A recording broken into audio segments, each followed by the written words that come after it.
who's back, back again. Ray is back, tell a friend. Guess who's back, guess who's back, guess who's back, guess who's back, guess who's back, guess who's back, guess who's back.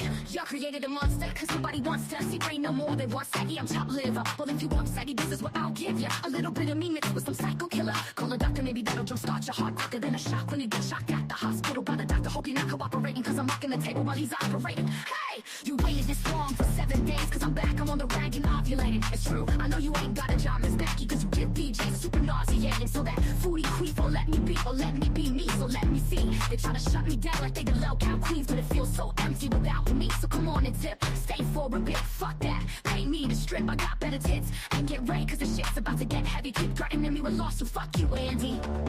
Now this looks like a job for me, so everybody just follow me. Cause we need a little controversy, cause it feels so empty without me. I said this looks like a job for me, so everybody just follow me. Cause we need a little controversy, cause it feels so empty without me.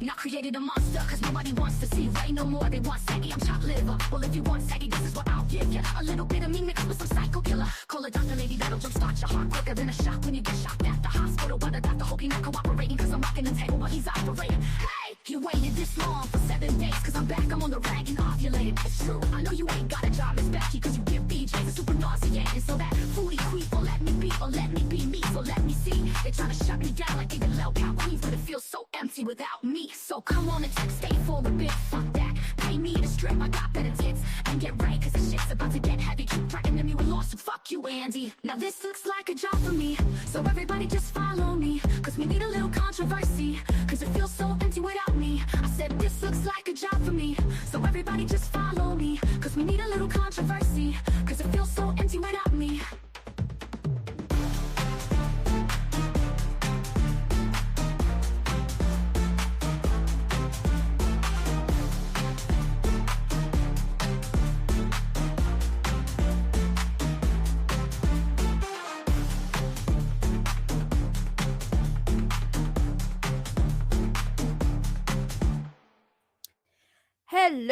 Hello, everybody. Hopefully, you guys are having a great start to the new year. It has been one hell of a start, if I say so myself. But man, there's been like so much drama I have been missing out on, like so much.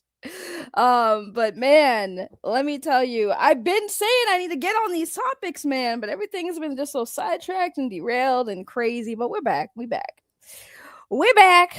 At least for now. My schedule is definitely going to be changing this week, next week. So I have no idea as far as like the streaming consistency on the channel, but I'll talk about topics when I have time, when I want to say hi, when I want to check in with you beautiful people. So let's see. We got a lot of people in the chat so far. And when I say a lot, I mean like a few y'all. I see the beautiful Jillykins. Hello, Jillykins. How are you? Mo Moon, what is going on? I see Mr. Problem himself in the chat. Friggin' Problem. Always. The causing real problems. It was a meme until it became real. Now we got people causing real problems. Geek Zip, hello. How are you? I'm doing good, everybody. I see King Habit Warlord in the chat. What's up, Dust? Let's see. Escape yo, I saw that too. I wasn't gonna address it, Geek Zip, because I just didn't want to call him out. Yeah, he called me an escape goat. I wasn't gonna say it. I wasn't even gonna say it. I was just gonna let it go. Will you be doing memberships again?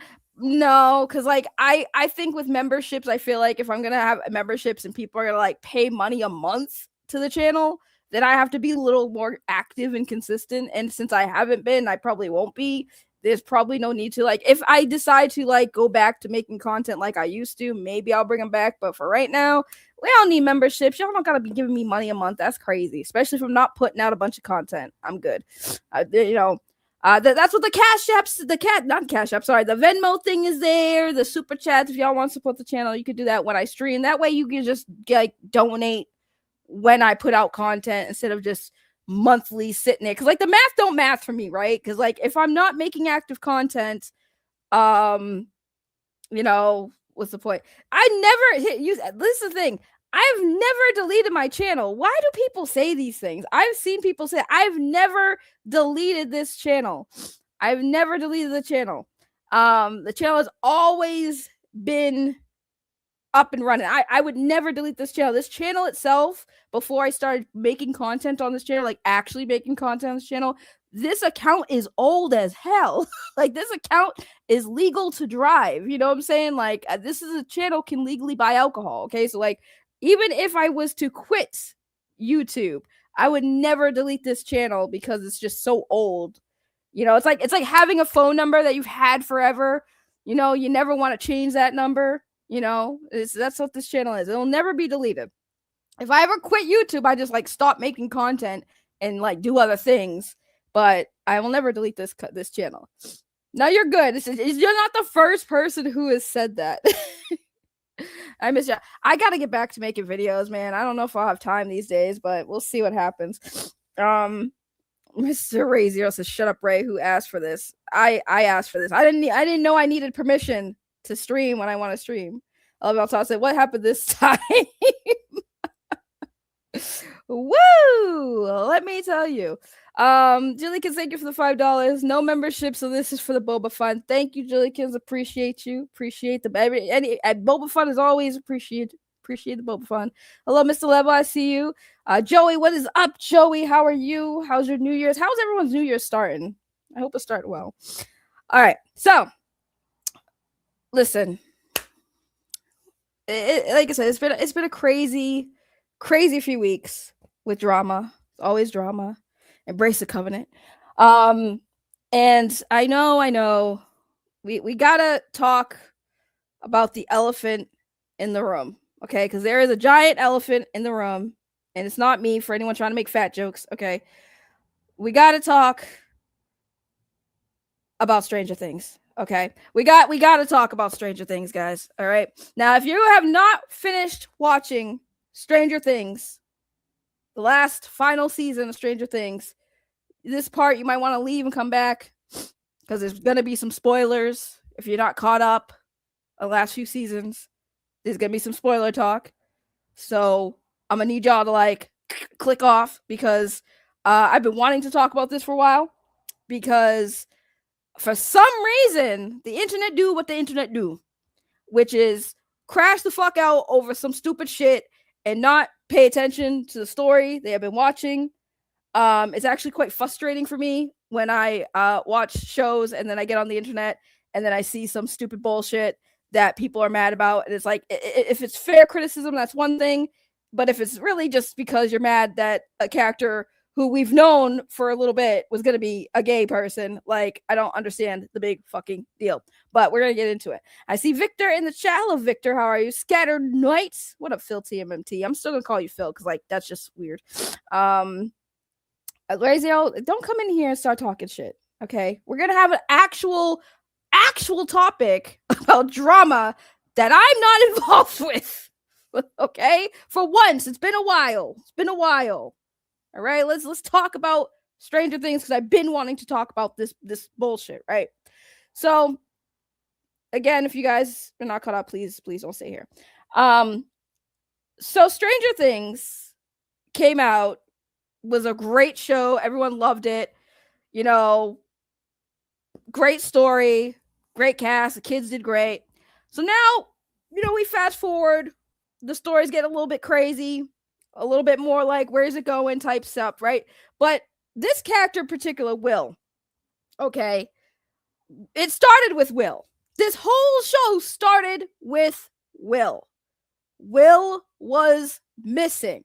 That was the whole point of the start of this show. It has always been primarily about Will. Then we met 11. Then it became about 11 and then everybody else. But we all seem to have forgotten this show started with Will. And why was Will so important? Well, recap, he was taken to the upside down by a person who became like this weird supernatural entity, Vecna, aka Henry. No jokes in the chat. I swear to God, no jokes in the chat. So Henry / Vecna is taking these kids, basically trying to destroy the world. But anyways, with Will in particular, for some reason, Will was special, right? So the thing about Vecna that the people who are criticizing this whole controversy, and by the way, controversy is, spoiler alert, Will is gay. That was a big surprise, but not surprise to many people watching Stranger Things. Will is gay. And why was this important? Well, again, I'm going to explain. Vecna is basically like 11, right? They're psychic. They have abilities.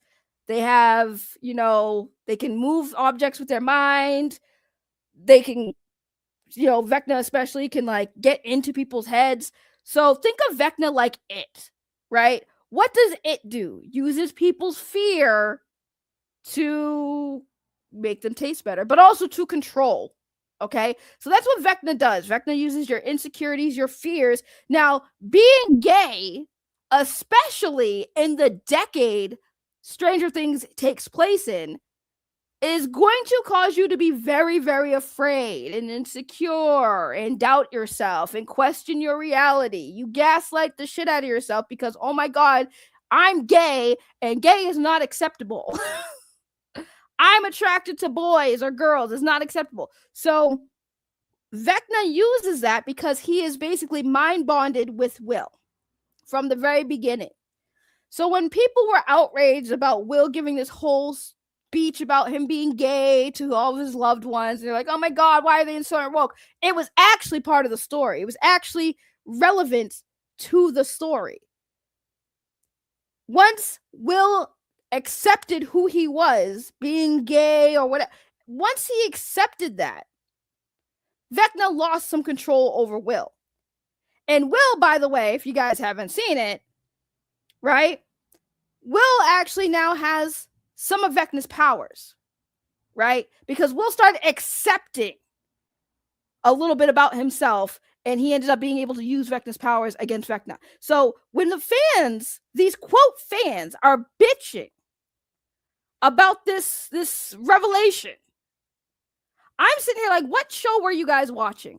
Because it has always been hinted that Will was gay from the moment Stranger Things started. His mother made a comment that somebody on Twitter pointed out, and I was like, yep, that did happen, where she kind of goes in about how Will is a sensitive boy and stuff like that. Most of the time when you hear that, especially that decade, it's alluding to like, he a little feminine. He a little feminine. So, like, for people who are paying attention to Will, especially Will's story and the character, like, this shouldn't have been a shock that he was gay. The show had been always, I guess, quote, woke the moment we even met Will or even knew anything about Will. Will was going to be gay. That was just going to be inevitable. And I don't know why people are upset, but, YouTube do what YouTube do. The grifters are on full effect with this. And let me just show you how insane, like, the videos alone. It's always the usual suspects. It is always the usual suspects that are the ones that are crying about homosexuality and entertainment. Because, like, here we have all of these videos here. Look, Yellow Trash, Dr. Disaster, Never Heard of You. Let's see. Price of Reason, Rainbow Fatigue, The Quartering, of course. The Quartering, who looks like he takes more dick than any gay man I know, but hey, let's be hateful against the fact that one of the characters who we always knew was going to be gay is gay. Too Much Gay, of course, Geeks and Gamers. These are not surprising. Again, I've met Geeks and Gamers people. As far as like people, if I didn't know anything about this side of that, I would say they're good people. But I've gotten to the point where this anti-woke stuff, like Culture Casino, I love Culture Casino. I love Culture Casino. But the point, the thing that bothers me about these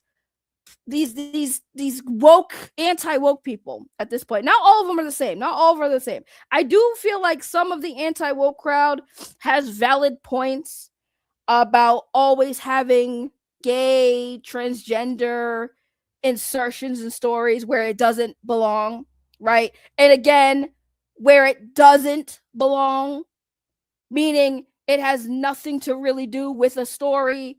It doesn't add to a story. It doesn't make sense to the story. Understandable. But this made sense for those who watch Stranger Things, for those who loved Stranger Things. And by the way, Will was not the first gay character they introduced. Where was the outrage for Robin? Oh, by the way, guys, did you know that Rockin' Robin is a lesbian? Oh, but it's not really woke and no one really cares because Rockin' Robin's kind of rockin', right? She's cute, so it's okay if it's a female gay insertion. And even so, sometimes though, I question the anti-woke people because, like, if it's an attractive women, if it's two attractive women that happen to be gay together, they normally don't bitch about it. But if it's like a fucking not that hot lesbian character, it's like, oh, this is woke because they're lesbians and they just needed insertion. But I don't remember people being this pressed online about Robin, unless I missed it. But I never saw people that upset about Robin being lesbian, but they're so upset about Will being gay, even though Robin didn't come onto the scene until like what, season 3 maybe? Like, she wasn't an OG character, right? So who the hell cares if she happened to be lesbian, right? But also, let's keep in mind, her being a lesbian helped Will come out as being gay. So again, what show were you all watching? Because if you watch Stranger Things from start to finish, you would have known that Will being gay, as Aerostream said, was always part of the story. Was always part of the story. Y'all were just too fucking stupid. And I don't know why people follow these YouTubers to be the ones to give these reviews when they can't even really give good ones when they're not paying attention to the story at all. Now, people being upset that it wasn't the strongest season, that it had its flaws with the writing or felt rushed or whatever, valid criticism. But being mad that a character who we already kind of knew was gay last season, y'all remember this scene? Y'all thought he was just crying because, you know, the situation made him sad? Or did you not pick up the vibes that he was crying because he was realizing he was in love with his best friend who is in a relationship with another one of his friends, and he's upset because he's gay? He's upset because he's up. What do you mean you guys didn't see this coming? It was woke. That, if anything, this was the moment it was woke. And it's funny because a few people did comment on this scene specifically, like, oh God, here they go, inserting the gay stuff. Y'all were mad about this scene last season, but then then when it was confirmed he was gay,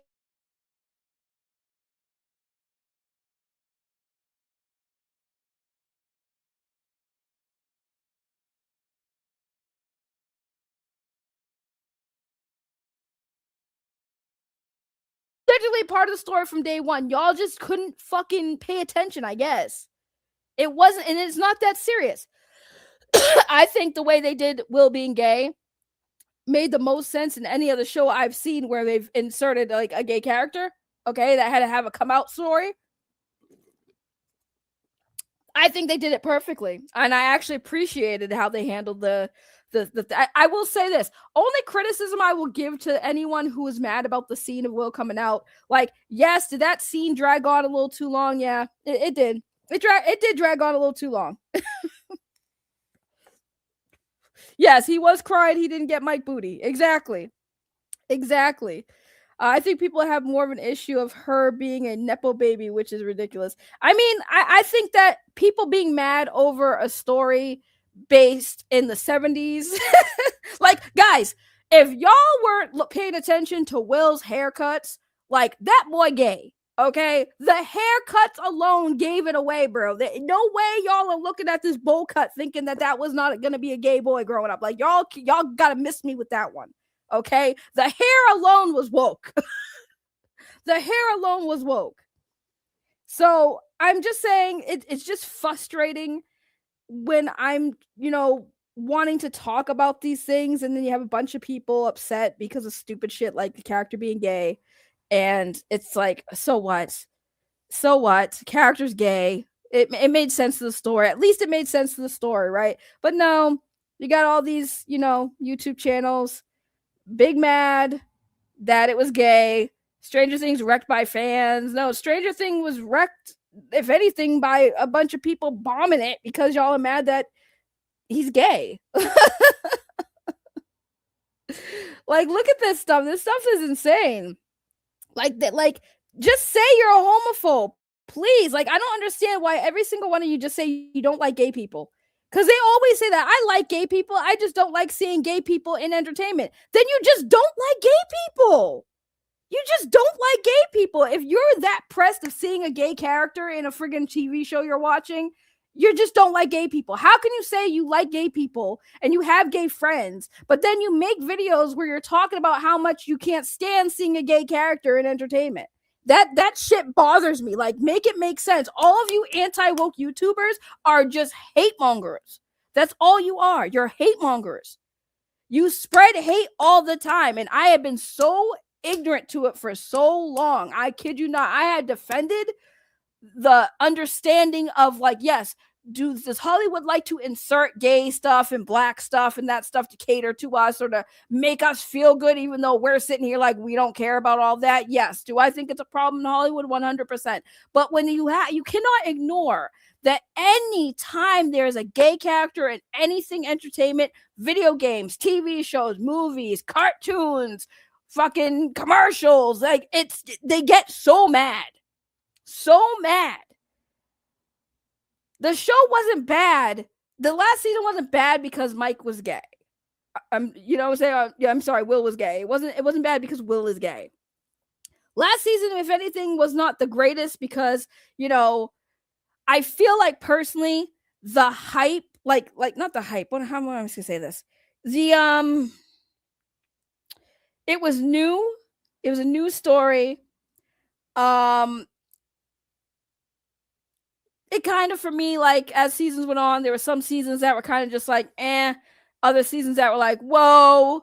And this season was just kind of like, for me personally, but I'm not mad at it. Again, character being gay made sense. It was all about that character. It started with that character. It ended pretty much with that character. So it's not the end of the world. I think these people generally don't care that Will is gay. They don't care that it's woke. It's more about making money, because look at the views. Look at the views. 78K views, 84K views, 51K views, 116K views, 43K views, 4.8K views. Well, he's not a massive, huge YouTuber, but he would still 4.8K for this channel. Not bad. 88K views. 42K views. This is all money. All of this hate that these people are pushing is for money. It is for money. And I know some of these people. I've talked to some of these people. I was acquainted with some of these people. I know for a fact it's for money. Sorry, I mean, John De La Rose, perfect example. He is a Christian man. He pushes Christian shit on his channel, but he himself does not behave like a typical Christian. It's hypocrisy, it's hate, it's fear mongering, it's disgusting. The anti-woke people are just fraudulent, and it's frustrating because, again, some of these people outside of this, they're decent people. But at the end of the day, I just can't keep sitting here and pretending that this isn't just a hate train of people wanting to eradicate gay and transgender and, everything. Like, they just want white, straight people and everything. I just went down the list. The list. Oh, they all do, though. That's the thing. They all do. I met Veridark. Veridark, such a sweet girl. Very pretty, sweet girl. Can't fucking stand these grifting anti-woke people anymore. They are killing entertainment conversations. Like, nobody wants to talk about entertainment unless it's negative. It's just, we want to hate everything. And it's one of the big reasons why I shifted focus from doing movie talk and being on movie talk YouTube channels. Like, there are some YouTubers out there that do talk positivity. They're not negative. They actually give honest reviews. You know, the Film Junkies one, you know, even Matt Jarbo, when he does movie talk, it's fair. You know, he doesn't just completely shit on everything. There are some movie talk YouTubers that exist that aren't like this, but they don't get the attention because all people want to do is hate. Drama, angry. Fuck this, fuck that. I'm a perfect example. I built my channel off of drama and conflicts and shit. So, like, I get it. But with movie talk, ain't no way. Who's messing with right now? Hey, we passed this. We passed the messing with me. I'm doing me. I'm talking about things I want to talk about, goddammit, because I've been wanting to talk about this stuff. But again, you get distracted, side railed, and that's what happens. So anyways, that's kind of my rants on Stranger Things I've been wanting to talk about. And this story just actually hit my attention today. So thank you to Mr. Dust problem ass motherfucker for bringing this up, because, like, if y'all don't remember this dude, like, holy shit, guys. apparently J Station is back. And if y'all don't remember J Station, let's see. How do I sum this up in so low? Hold on, I got Z's. Hold on. Woo, I had to sneeze, y'all.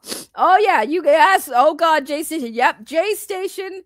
Okay, I'm glad people remember J Station. Well, he's back. He is back.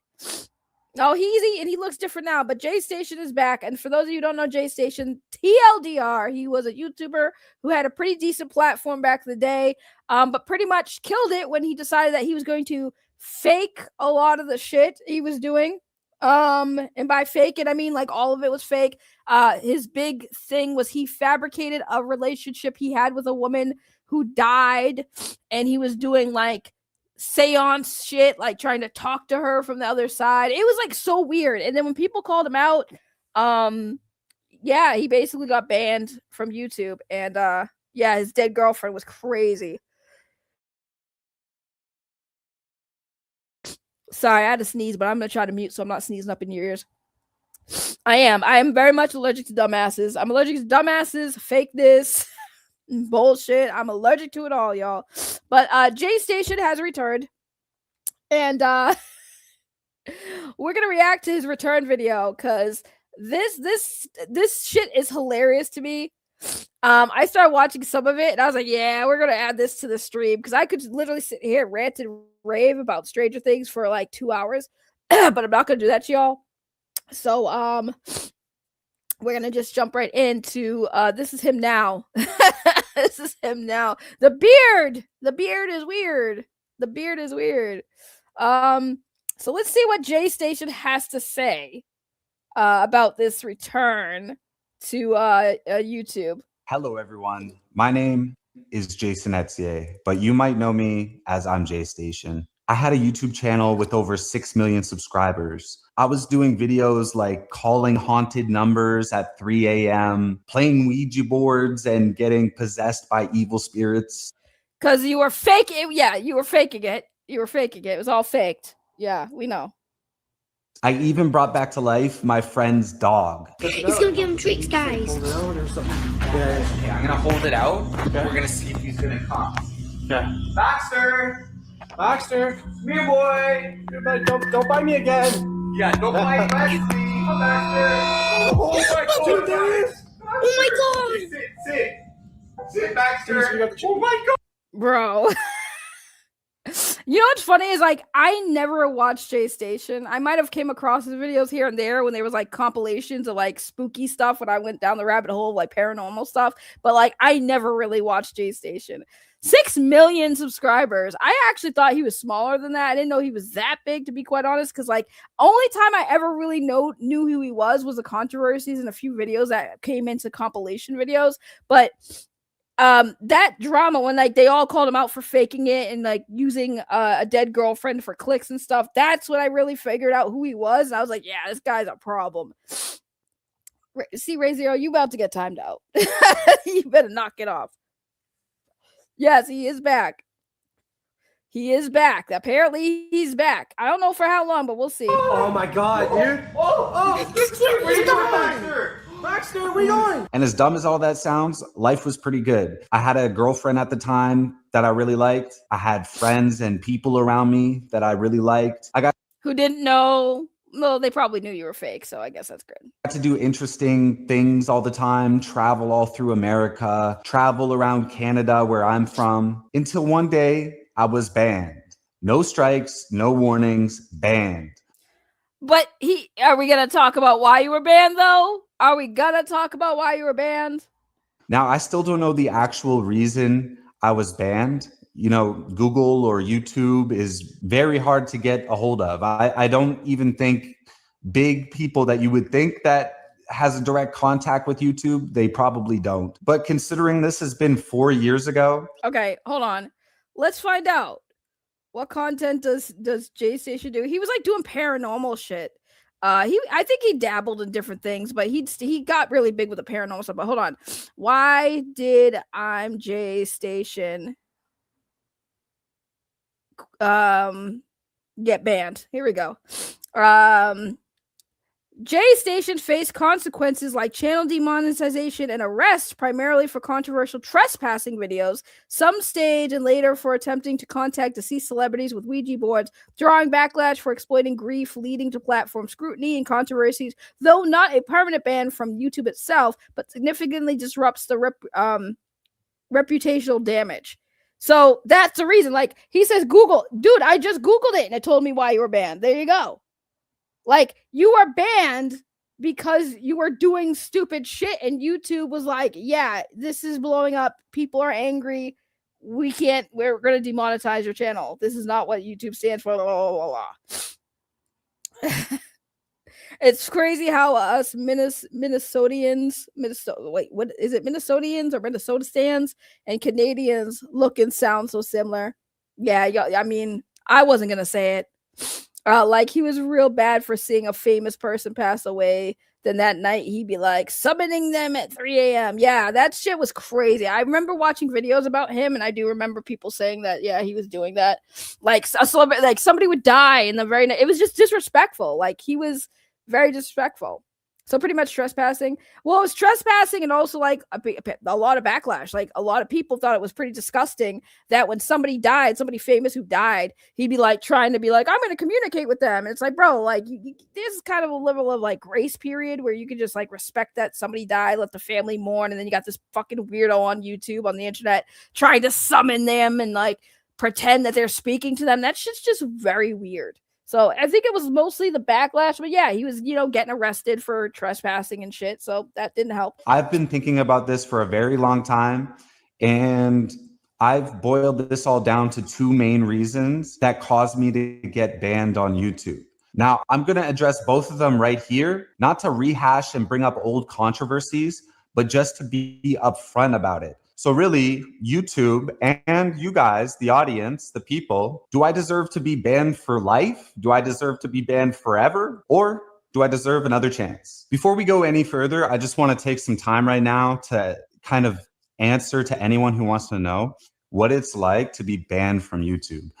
I just want to say he kind of resembles an ex of mine, and I'm super triggered right now. Like, so before he even explains himself, let's just talk about it real quick. Do I think he deserves to be banned forever from YouTube?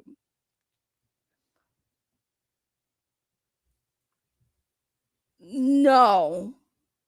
I don't think he should be banned forever. I do feel like he should get a chance to see if he's grown and learned from his situation, because we wouldn't know if somebody changed until we saw the change, right?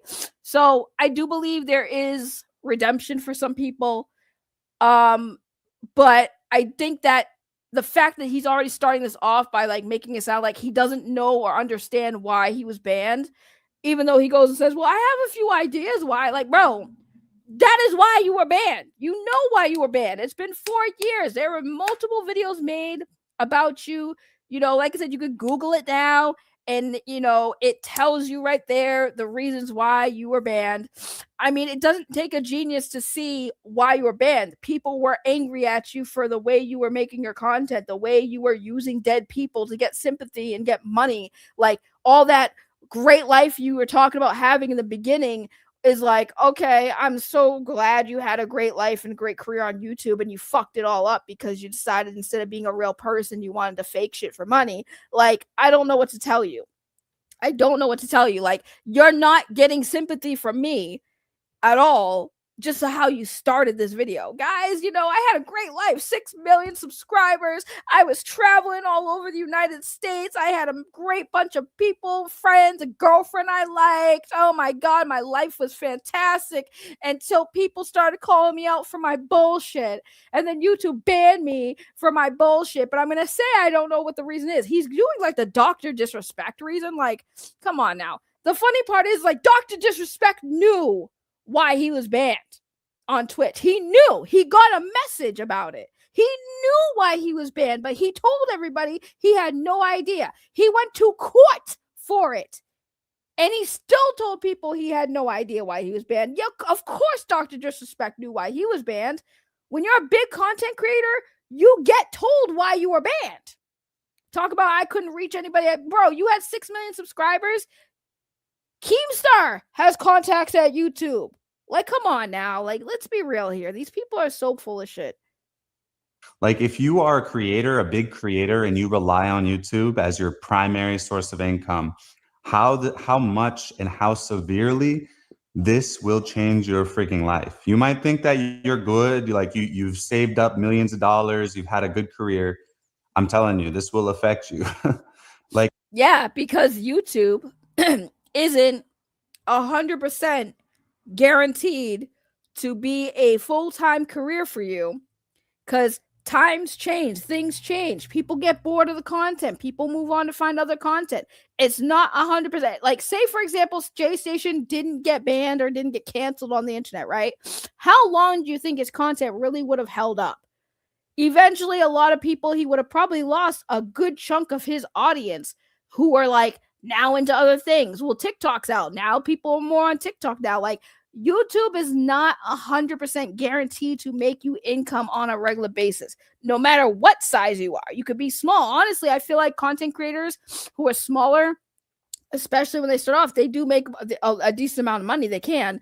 When you're bigger, you have to at least sustain a decent amount of views to get paid good by YouTube, let alone from your audience giving you the extra money or sponsors and shit like that.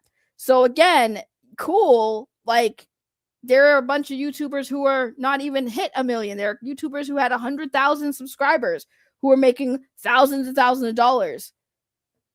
Like, again, it's okay, good for you. Again, let's pull out the violin, guys. A little violin for J Station about how he had it all until he lost it because he wanted to fake content, be disrespectful to the dead, and do some stupid shit.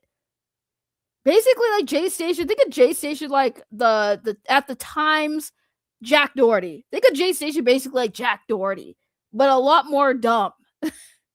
Actually, I can't even say he was a lot more dumb. I think Jack Doherty is actually probably dumber than him. it forces you to face the music and really think about what you did, because your life and physical life and in real life is going to change. And that's what happened to me. It was on my 30th birthday when I was demonetized by YouTube. I am now 35. Like, this is a long time ago, and my life has changed greatly. For example, I live in a small town in the mountains in Canada. As soon as I was banned on YouTube, I said, I don't want to go to Twitch. I don't want to do Kick. I don't want to do Rumble. 15 shots of Espresso. So he got demonetized. First of all, he only got demonetized when this first happened. So like he still could have gotten income. He could have used Patreon. He could have asked people to give him donations directly to his friggin', Cash App, Venmo, whatever. He had options. Now losing the monetization, whatever he was getting paid on YouTube, probably did take a big chunk of that, sure. But like he still had options, but he got banned when he said he got banned. Was probably because of all the arrests.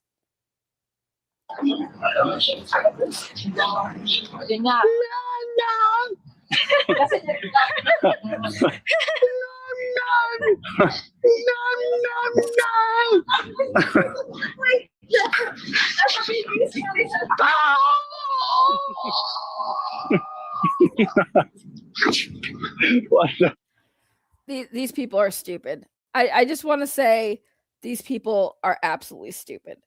Like, let's be real. People who fuck with people the real world for content, like, as long as they're not hurting anyone, I don't have a problem with it. But sometimes I'm like, why are we platforming this type of friggin', like, as people like to call it, brain rot? Because it is brain rot. It is brain rot. Oh, man. I don't want to do, I just want to do YouTube or nothing. That's what I want to do. YouTube or nothing. So YouTube's banned, and I'm not going to try. I don't really. Then do nothing. I don't know what to tell you, dude. Like, if you're going to come on here and try to get sympathy from people for what happened to you getting demonetized because of your own actions and behavior, and you're going to try to make us feel sorry for you because, like, holy crap, you were making thousands and thousands and thousands of dollars, driving nice cars, having a great life, and that got taken away because of your behavior. I don't feel like any sorry, no. Like, cancel culture sucks, but like, you were justifiably canceled. You were justifiably canceled. Booking agent wrote on Twitter that he was glad a Power Ranger actor was dead. This booking agent lost over half his clientele. Yeah, I mean, face the music. Face the music. Care. I have been living a regular, normal, every day. I'm with the regular, common people every single day of my life for the last 4 years. As opposed to, oh my God, guys, guys, it sucks so much that I have to be a normal functioning person in society. I have to be around people who work 9 to 5s. I have to be around people who have work minimum wage jobs. I have to be around normies, guys. This sucks. I used to be around YouTube celebrities. I used to be one of the greats. Oh my God, I feel so sorry for J Station. He has to be around common folk. How dare, guys? For the last 4 years, I had to slum it with the peasants. This is not the life I want. I want to go back to being a king. Right? So he has to get groceries. I'm dead, bro. Like, this is hilarious. I'm glad J Station is back to just give us his gold. I'm crying, bro. I'm crying. Guys, for the past 4 years, I've been living in an average house with an average white fence. Guys, I have to buy off-brand cereal.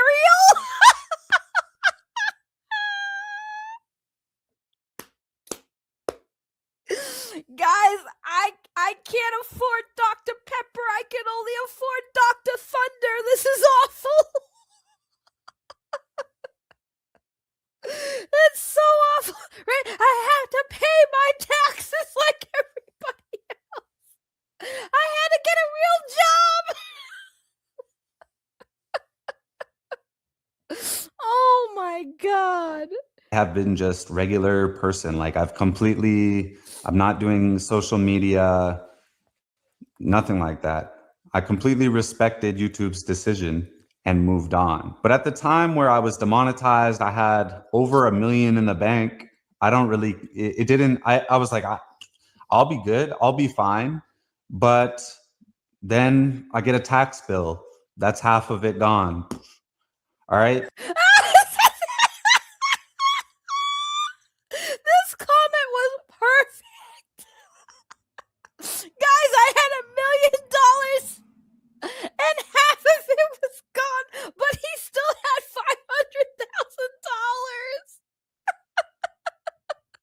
$500,000. Most people would love to say they still have $5,000 in the bank. Oh. Bitch, I'd love to have $1,000 in my bank. Hell, I'd love to have $100 in my bank right now.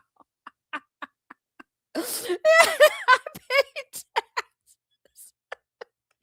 I'm dead. He really is calling us peasants. Guys, I had $1 million I saved up, and I had to pay taxes, and I had no more millions coming in, so I could keep paying taxes. I don't even know if this is real anymore. Considering who this guy is, who knows how real this is?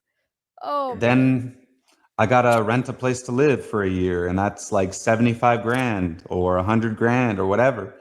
And that goes quick. All that money goes quick. You have obligations and cars that you. Sir, if you couldn't find a place in Canada or whatever that was less than like, what do you mean? Why are you paying for a place that's much? Like, if you only had $500,000 left over after taxes, right? And you knew you didn't have this kind of money coming back in, why didn't you make a conscious adult decision to find a place that was more affordable? Now, it wouldn't have been like as nice as where you were living. It probably would have been smaller, but like for the most part, you're there to really sleep and shit and eat. Like, you don't have to stay home all day, every day. You're out getting a job anyway. So like, if that was the case, you could have learned how to budget that money better. You could have just budgeted your money better, got a cheaper place, and that money would have lasted you longer. So again, no sympathy here. It sounds like if you were spending a lot of money for a place that you clearly could not afford, but just because you had $5,000 still left in the tank, you thought, oh, I'll be okay. God, and you have to maintain them. And at first you live in denial, really. Like you're going to be okay. You'll be able to figure it out, but maybe you won't. And, I just went with the, I'm just going to go back to the real world. That's my choice and what I decided to do. It's my choice. I had to go back to the real world. Bro, it wasn't your choice by what you're saying.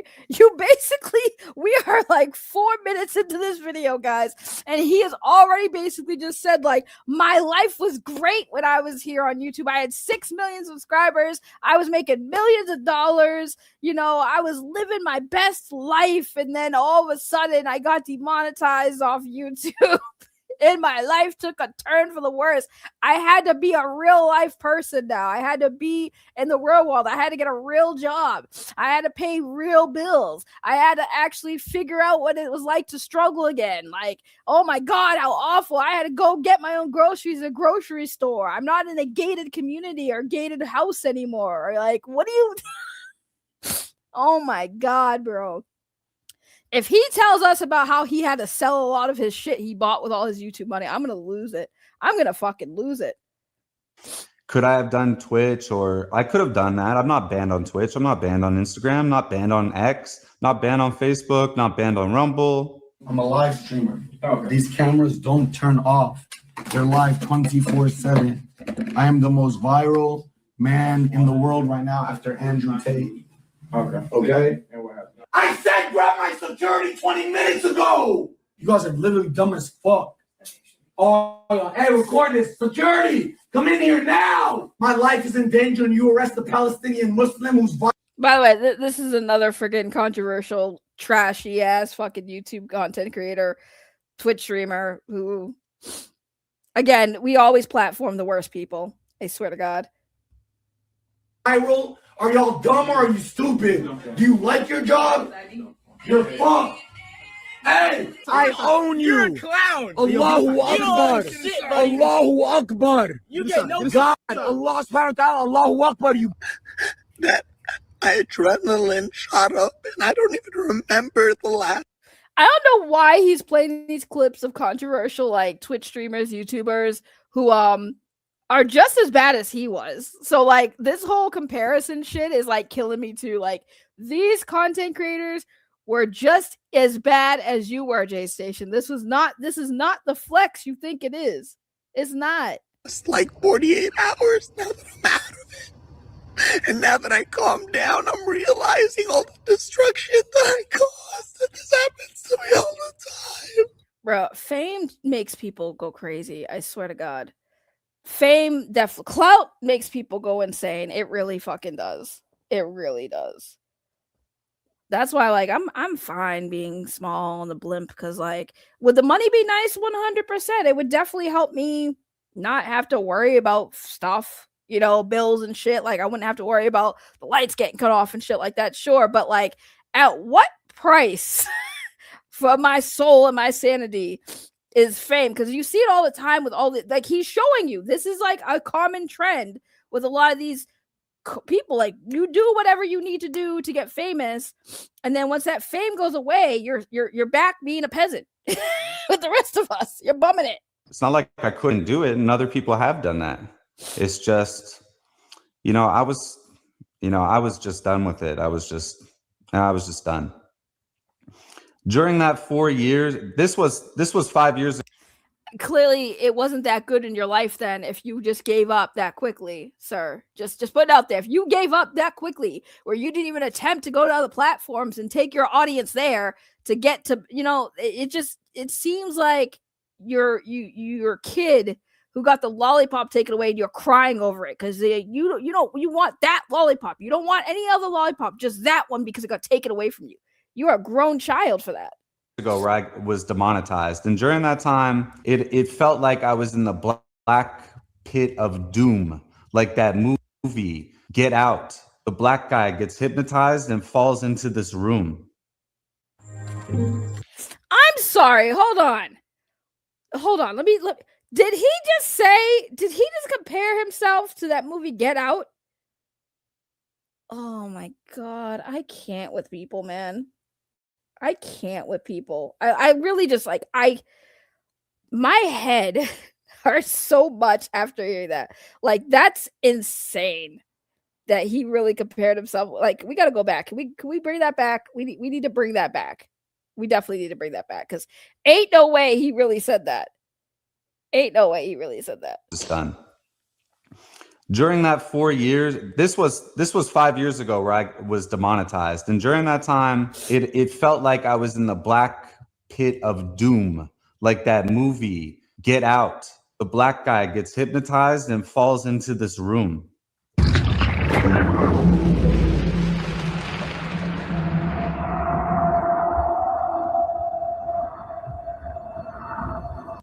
Tell me you didn't see Get Out without telling me you didn't see Get Out, J Station. Unreal. This is unreal. Also, I'm gonna skip past this because copyright movie stuff. They definitely copyright the crap out of you. So we're just gonna go ahead and skip all that. That's exactly how it felt for me this last 5 years, because it went from everything good, making a lot of money with a lot of people that you're friends with a girlfriend that you like. Your life's good. You're going. Not love, like. Not love, not even love, not with a girlfriend you love, a girlfriend you like. J Station, have you ever got fired from a job? Clearly not, because that is what everybody who's ever got fired for a job feels like, especially when they've gotten fired from a job and they've been out of work for a while. Like, you're basically explaining a common thing that everybody goes through in life at some point, and you're just like trying to get sympathy over it. It's crazy. Going out to eat all the time. You do what you want. You just make videos. It's awesome. To all of a sudden, nothing. Overnight, I lost my girlfriend. I lost my job with you. Nobody cares you lost your girlfriend. You didn't love her. You just liked her. So who cares? YouTube. I lost my channel. I lost my passion. This is what I really wanted to do. I wanted to be a YouTuber. I wanted to make entertaining stuff. What I viewed myself is as a producer, but my ultimate goal was to always reinvest, make shows on YouTube. And that's maybe what I want to do in the future. I'm not saying I want to come back to YouTube right now and try to make ghost videos. I'm not doing anything like I've done before. Like I said, I just spent the last 4 or 5 years completely banned from YouTube, and I've moved on. I went and got a new life. I'm a regular human being now, and being 5 years deep into it.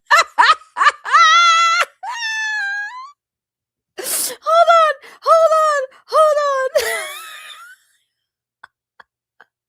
He said I'm a regular human being. Were you not a regular human being before? So guys, if you're famous, does that mean you're not a regular human being? Like, you are still a regular human being. You just have fame and notoriety. Like, I wouldn't say like you're normal. Like, you don't, it's not about you being a regular human being. It's about you living a normal, average American lifestyle, or average person lifestyle, right? I won't say American because everybody lives the same, like we all live, right? So it's kind of just like, the way he's talking, like, I wasn't a regular person, guys. I was somebody special. I was magical. Like, are you a unicorn, sir? Is that what we're talking about? Are you a unicorn and we just didn't know? But right now, I'm fully committed to the other path, not YouTube. I am fully committed to real life. So it was strange because on October 5th, I got a call from someone and she told me, hey, I should go back on YouTube. And I said, what do you mean? I'm banned. I can't go to YouTube. And she says, check out this article. And it's from a mainstream, it's a real article. YouTube has a pilot program for banned creators, but there's a major problem. Now, I didn't have intention on going back to YouTube. I've completely moved on from this whole entire thing. But I was thinking. He says this and that he's here. He says it, but he's here. Make that make sense. I guys, I completely accepted my fate to go back to living like a peasant with the rest of you peasants. Okay? I've accepted that. Clearly you didn't, because the moment you had gotten a call that said, hey, you can come back, he's like, oh my God, I've been waiting for this moment. It is my moment now. It's our moment down here. This is great. I mean, I might want to do a vlog in the future, or a finance channel, or maybe a animation channel, or I might want to make short films or do like videos like Jubilee makes or something in the future. Maybe I would.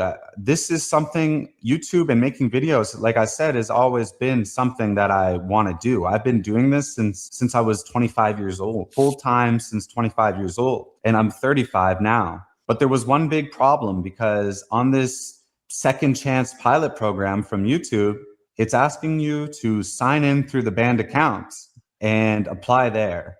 And I don't know if they're going to ask me to explain my old actions, why I was banned.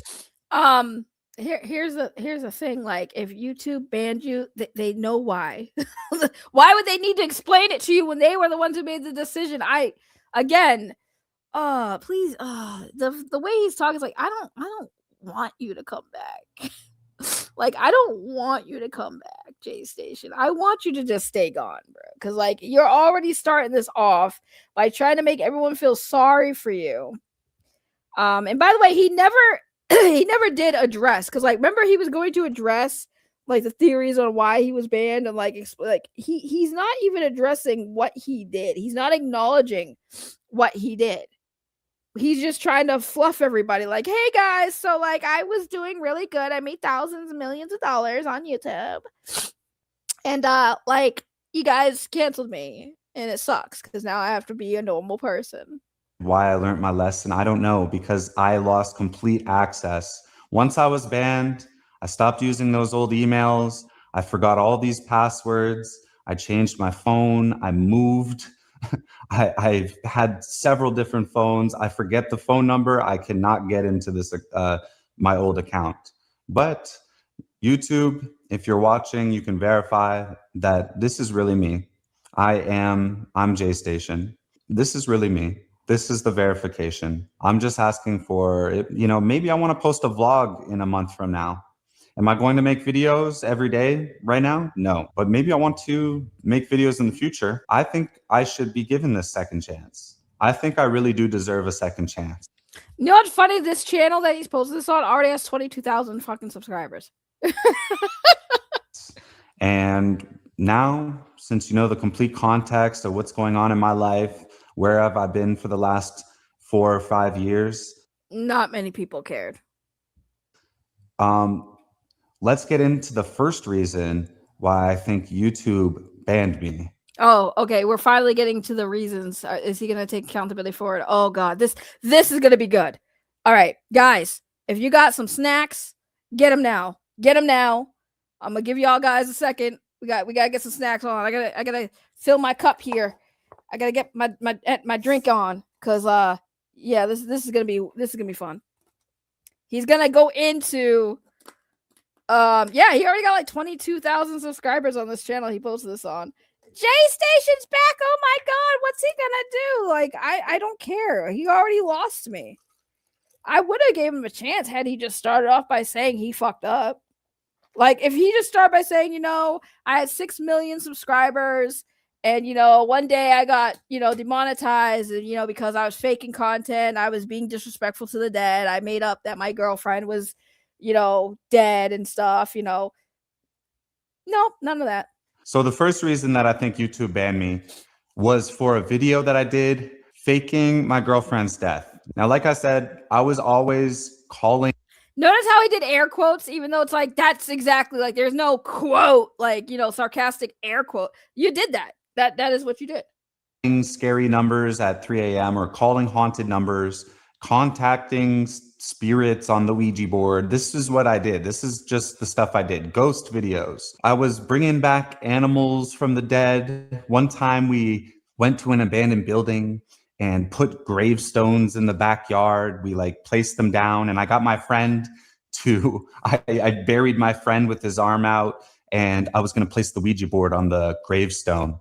And as soon as we talked to the creature, my friend was going to stick out his hand, and he would chase me as a zombie through the abandoned building. Like, I did stuff like this all the time. This is clearly not real, guys. It is not real. Okay.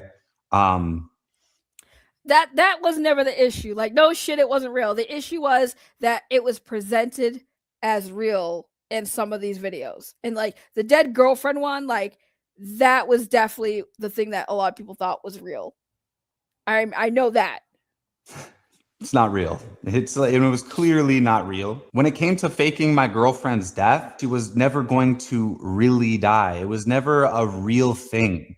My intention was to never make it like she's really dead. Like I was going to, you know, like she was going to fake her death and go move to another country and live with a new ID or something. Like, and here's exactly what the plan was at the time. Day one, my girlfriend was going to die in some kind of accident for a video, and we would post it online. Day two, we were going to talk on the Ouija board at 3 a.m. and talk to her. She was going to say, "Oh, I missed you," and stuff like this, like dumb stuff. And maybe at the end of the video, bing, we would get a text. Oh, it's from her old phone number, and she's saying something. So then the next video, the next day, we were going to be texting her old phone. And then the next day, we were going to FaceTime her old phone. And she was going to be on the camera, like, but demonic, or maybe like looking like she was going to be possessed or something. And then the next video. I don't care. Had to sneeze. Hold on. Like, I think that, right, her family members were alarmed. They didn't even warn them. Right. It's like he's downplaying the seriousness, which seems to be like what a lot of people tend to do these days, is they downplay the seriousness of situations, of the potential consequences that have ripple effects, right? So even if people knew that it was fake, right? Say that people knew that this is what he did, it was all performative or whatever. Like, the fact that her family didn't know what was going on, the fact that he was using something that was a little bit more controversial and close to home for people, like he didn't think that it was disrespectful, or, you know, because people, like, granted, it's not 100% on him, there are people who are stupid online that will believe everything they see, right? We've seen this with the growth of AI. Okay, we have people who can't tell the difference now between what's fake and real because of AI. But before AI, there were YouTubers where you couldn't tell if something was fake or real. So it also definitely muddied the water there, because there are some people who like genuinely did have lost loved ones that do paranormal stuff to try to contact their lost loved ones, but they actually did lose somebody. And so for him to do something that was fake like that, it kind of makes it so that people who are being genuine about, I'm trying to contact a loved one because somebody I cared about actually died, and then you have J Station faking things like that. That stuff makes the whole wheel muddy, right? Like you're messing up, you're putting a screw in the cog, right? So regardless of how people feel, like if you knew it was fake, cool, it still just was not right for a lot of people. A lot of people didn't really care for him faking the dead girlfriend, but it also was not just about the dead girlfriend video. I think that was kind of like the final straw, and I think he better get to explaining the other stuff that made people mad, because it wasn't just the dead girlfriend videos. It was also celebrities dying, him immediately taking that and making that content. That was what a lot of people were mad at too. I think people were probably more mad at that than the dead girlfriend, but the dead girlfriend thing definitely was like the nail in the coffin for him for that situation, 100%. So we'll see. What up, Floreal? I see you, beautiful, in the chat. I see you in the chat. So let's see what he has to say, if he even addresses the dead celebrity stuff. I was going to resurrect her, and she was going to come back to life as a possessed girlfriend. Okay. And eventually she's back in my videos. Like, it's always been a skit, and it always was.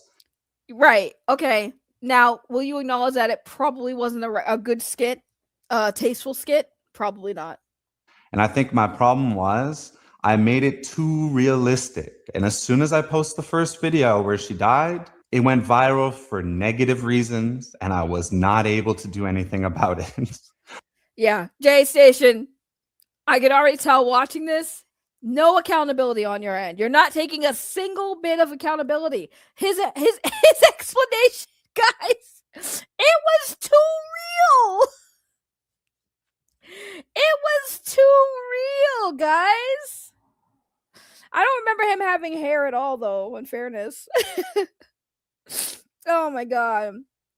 Yeah, there was probably a couple of them, but my thing is, oh, you're awesome. Thank you so much. My thing is that he's not acknowledging that the issue of him faking his girlfriend's death was really the problem. It was about the faking it that was an issue.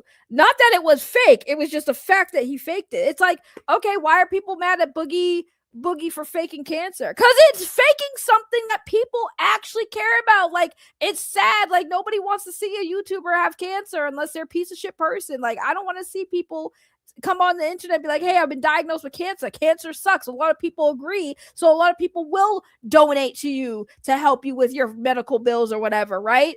That's not okay. If you have a dead girlfriend, yes, people are going to feel sorry for you and want to give you money to make you happy. Buy yourself a fucking boba tea. Make yourself happy for the day because, like, you're mourning the loss of your dead girlfriend. The fact that he's not understanding this is exactly why he should not come back to YouTube. You have not learned your lesson.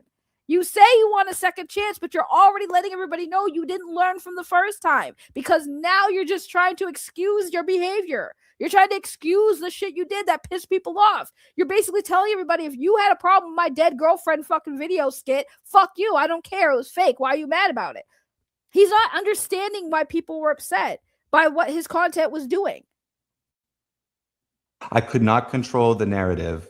I messed up and I made a mistake, and it was negative. But what was his mistake, guys? I messed up, guys. I made it too real.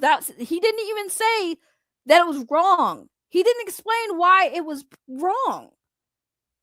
I'm not saying what I did was right or anything, but I'm just trying to explain. You did, though. You did say what you did was right, basically, because, like, your explanation, it shows you didn't even understand why people were upset with you. That's why it's still wrong. That's why you are justifying it, J Station, because you're saying that the reason why people were upset is because it was too real. No, that's not why people were upset. the fact that you don't understand that really tells us you do not know what the hell you did. You really don't understand it. So, like, if you can't understand where your mistake was, how did you change? Explain to you why I did it. I just didn't wake up one day and say I'm gonna fake death and make controversy like this. This is not my intention. This was not my intention to do. This would have all made sense because we did film the next video using the Ouija board, talking to her. But this controversy of faking my girlfriend's death was very big, and it had real life consequences. People were harassing my, at the time, girlfriends, family, businesses, and eventually this caused us to break up. This brings us to the second reason why I think. Oh no, faking a death to get a sympathy, thinking that was like the it thing. Oh no, guys. Having your girlfriend being part of your content and then killing her off, and then people thinking she might actually be dead and is trying to make sure she's still alive, and then being mad when they find out that it was fake is like, that's on you. Right? Like, I don't know what to tell you. Like, you faked her death and people were worried, and then when people found out she was alive, they were angry because, like, how could y'all like play with people's emotions like that? I think I might have been banned from YouTube, falling under somewhere like off-platform behavior, off-platform actions, or something that you do off of YouTube that is not good. And what was that reason? Was because I got charged for assault with a weapon during our breakup. Now, did I assault anybody with a weapon? No. Like, this sounds like crazy. It makes me sound like an actual lunatic. But in real life, I've never hit a woman in my life, ever. And this was during 2022, during COVID. So I'm going through the legal process and everything's super delayed and I cannot go to court. I'm trying to go to court and prove myself innocent. And eventually I did do that. I'm going to tell you guys that. I beat these charges and I never hit or assaulted someone with a weapon in my life. And is that me accusing my ex-girlfriend of being a liar? No. And I'm going to explain to you how I even was charged with these things and why right now. During the breakup, my ex-girlfriend's mom told her to go to the police in Toronto and tell them that she's going to break up with me and she's going to go back to Ottawa now, which is hours away. And they don't want me to go to their house. They don't want, that's all their mission was. They were just trying to explain to the police that they wanted to maybe ban me from going to their house or something like this. They just didn't want me showing up at their house, which I was never going to do. And I can't really blame them, but this went through their head. That's why they went to the police, not because I assaulted anyone. And during that conversation with the police, during the breakup, the police asked them, well, what has he done? Has he ever done anything to you? Has he ever been violent to you? And she's like, no, but one time he threw a phone. Did it hit you? No. Do you think he threw it at you? I don't know. Okay, that's assault with a weapon. I threw a phone at the girlfriend. That's the narrative. This is not true. I'm in a room next to her. This sounds stupid. I'm sorry. I wanted to let him talk about it because this was like a serious thing, right? So again, I want to point out when you Google why J Station got banned from YouTube, there is really no mention of a charge like that outside of like trespassing for content. But it is a bit possible that YouTube could have banned him for that being public. Sure, they do that. But also, bruh, I mean, I'm glad you beat the charges or the charges were dropped, but like, I don't know how it is in Canada, how the police are in Canada, but I think it's a little weird that they went to the police to just say, hey, we don't want him following us. Like, that makes no sense. Like, the cops probably would have told you, well, unless he does do that, call us, but we can't do anything until he commits a crime. Like, people, do you not understand? You can't report a crime that has yet to be committed to the cops. They will not Like they'll take the report, but they won't do anything. A crime has to be committed for the cops to act. So the cops, a good cop would have told a girl who came in with that question, if he does follow you home, like asking if he's abusive, that is something that cops would ask 100%. But if they would just ask like, hey, I just want to make sure he doesn't follow me home or whatever, like most of the time the cop would probably just be like, well, if he does, just call us and we'll be there. But the fact that he was charged with assault, I don't know. It seems like there's more to that story because I feel like him being arrested for it, they would detain him, they would do a report, they would ask him questions, they would ask her questions. I don't know, it just seems funny. Listen, I've been watching a lot of cop videos and body cam stuff, and let me tell you, it's just a weird story. So do I believe him? I don't know. I will have to deep dive into that story. 3-4 feet away. If I want to throw a phone at her and hit her, she would have been hit. And she wasn't hit. I didn't throw the phone at her. I threw the phone on the ground and I broke a phone. And I'm not saying breaking phones is good. All right. This is obviously not a good thing, but it's not illegal, is basically is what I'm trying to say. It's not illegal. I got mad. I got upset. I broke a phone. Did I throw it at her? No. No, I did not. Did I ever hit her? No, I did not. And I eventually beat these charges. I've beat all these charges that were against me. I've cleared my name officially. But the problem is this took like 2.5 years due to COVID. And I was banned like way before that. So I was never given a chance to even tell the story because part of being charged came with, I'm not allowed to say anything online about this. This was part of the conditions. So I can't defend myself. And I would like to see the documents for that. Like, I feel like J Station just came back and is already like telling a tale. Like this does not feel good. I would like to see the court documents, sir, saying, "Oh, I can't talk about it online, but you are now because you beat the charge." I don't know, man. This seems a little weird to me. This whole situation seems weird. I end up banned. I have never hit a girl in my life, and I never will. I never will. And I have proven myself in court. I can now freely speak about it. And all of a sudden, they're giving second chances like this. Man, I'm going to try at least, right? This is me trying to see if I'm allowed back on YouTube or not. We'll see. And if any big YouTubers have a problem with it and you see it, then you should address it now or just, let me go back on YouTube. I think losing my channel was a big... Hey, big YouTubers, I need you on my side. Big impact on my life. I caused a controversy for YouTube, okay? I made a bad video. I regret doing it, but it wasn't never my intention to cause any drama to YouTube at all. Like, this was a big mistake, and I'm sorry for it. Losing my channel, I accept it. But being banned for life is just, I think it's too extreme. Now, I don't want to bring up other YouTubers and compare what they've done, but I don't want to bring up other YouTubers and compare what they've done. Meanwhile, puts other YouTubers on the screen.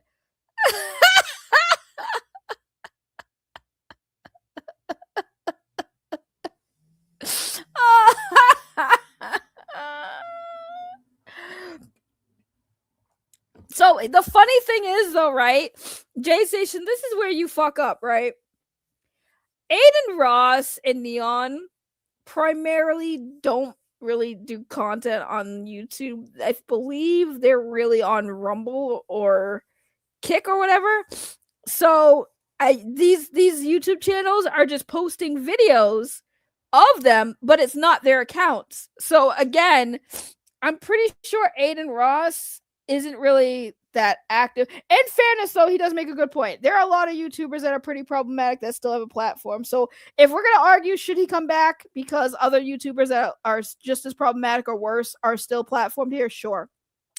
I still just don't think J Station is he's just gonna end up like the rest of them anyways. Except he just wants more money. He sees all these YouTubers doing the same shit that he got canceled for, and he's just like, well, I can still be a piece of shit and make money too, right? Like, But just, I'm going to put it into a perspective. There's channels on YouTube right now where their entire niche is life after serving 10 years in prison or life after serving time in prison. These are felons and they're allowed on YouTube. And there's a lot of drama with celebrities who've done serious things and they're allowed on YouTube. And I have proven myself innocent. damn, I hate to give him credit because I really don't like him, but he does make a point. He does make a point, though. He does make a point. That is a fair point. Of the charges against me, the accusations against me, and we've moved on. And a good way you can tell that I'm being honest with you is the fact that after this controversy, me and my ex-girlfriend got back together again and made videos together publicly on YouTube for a long time, for probably about 6 months on a different channel. And this channel was getting monetized by YouTube. It was good. You guys can clearly see that she is not feeling like I'm a threat to her. She is not scared to me. I've never hit her. Like, this was a miscommunication when she spoke to the police, because in anything to do with girlfriend, boyfriend, it's not the partner who is laying the charges. It's the government, the police that are charging it. It's not up to my ex-girlfriend. She said something that made the police think, oh, we will lay a charge on that. But it was a miscommunication, guys. And the proof is she made videos with me after. Why would she do that? If I'm assaulting her with weapons, that's crazy. She's not going to be with me after that. Now she's a big YouTuber. Guys, I tried to help her. I showed her. Before she met me, she wanted nothing to do with YouTube. I showed her how to do it, the thumbnails. I was... Oh, God, here he goes. Jealous of the girlfriend making more money than him.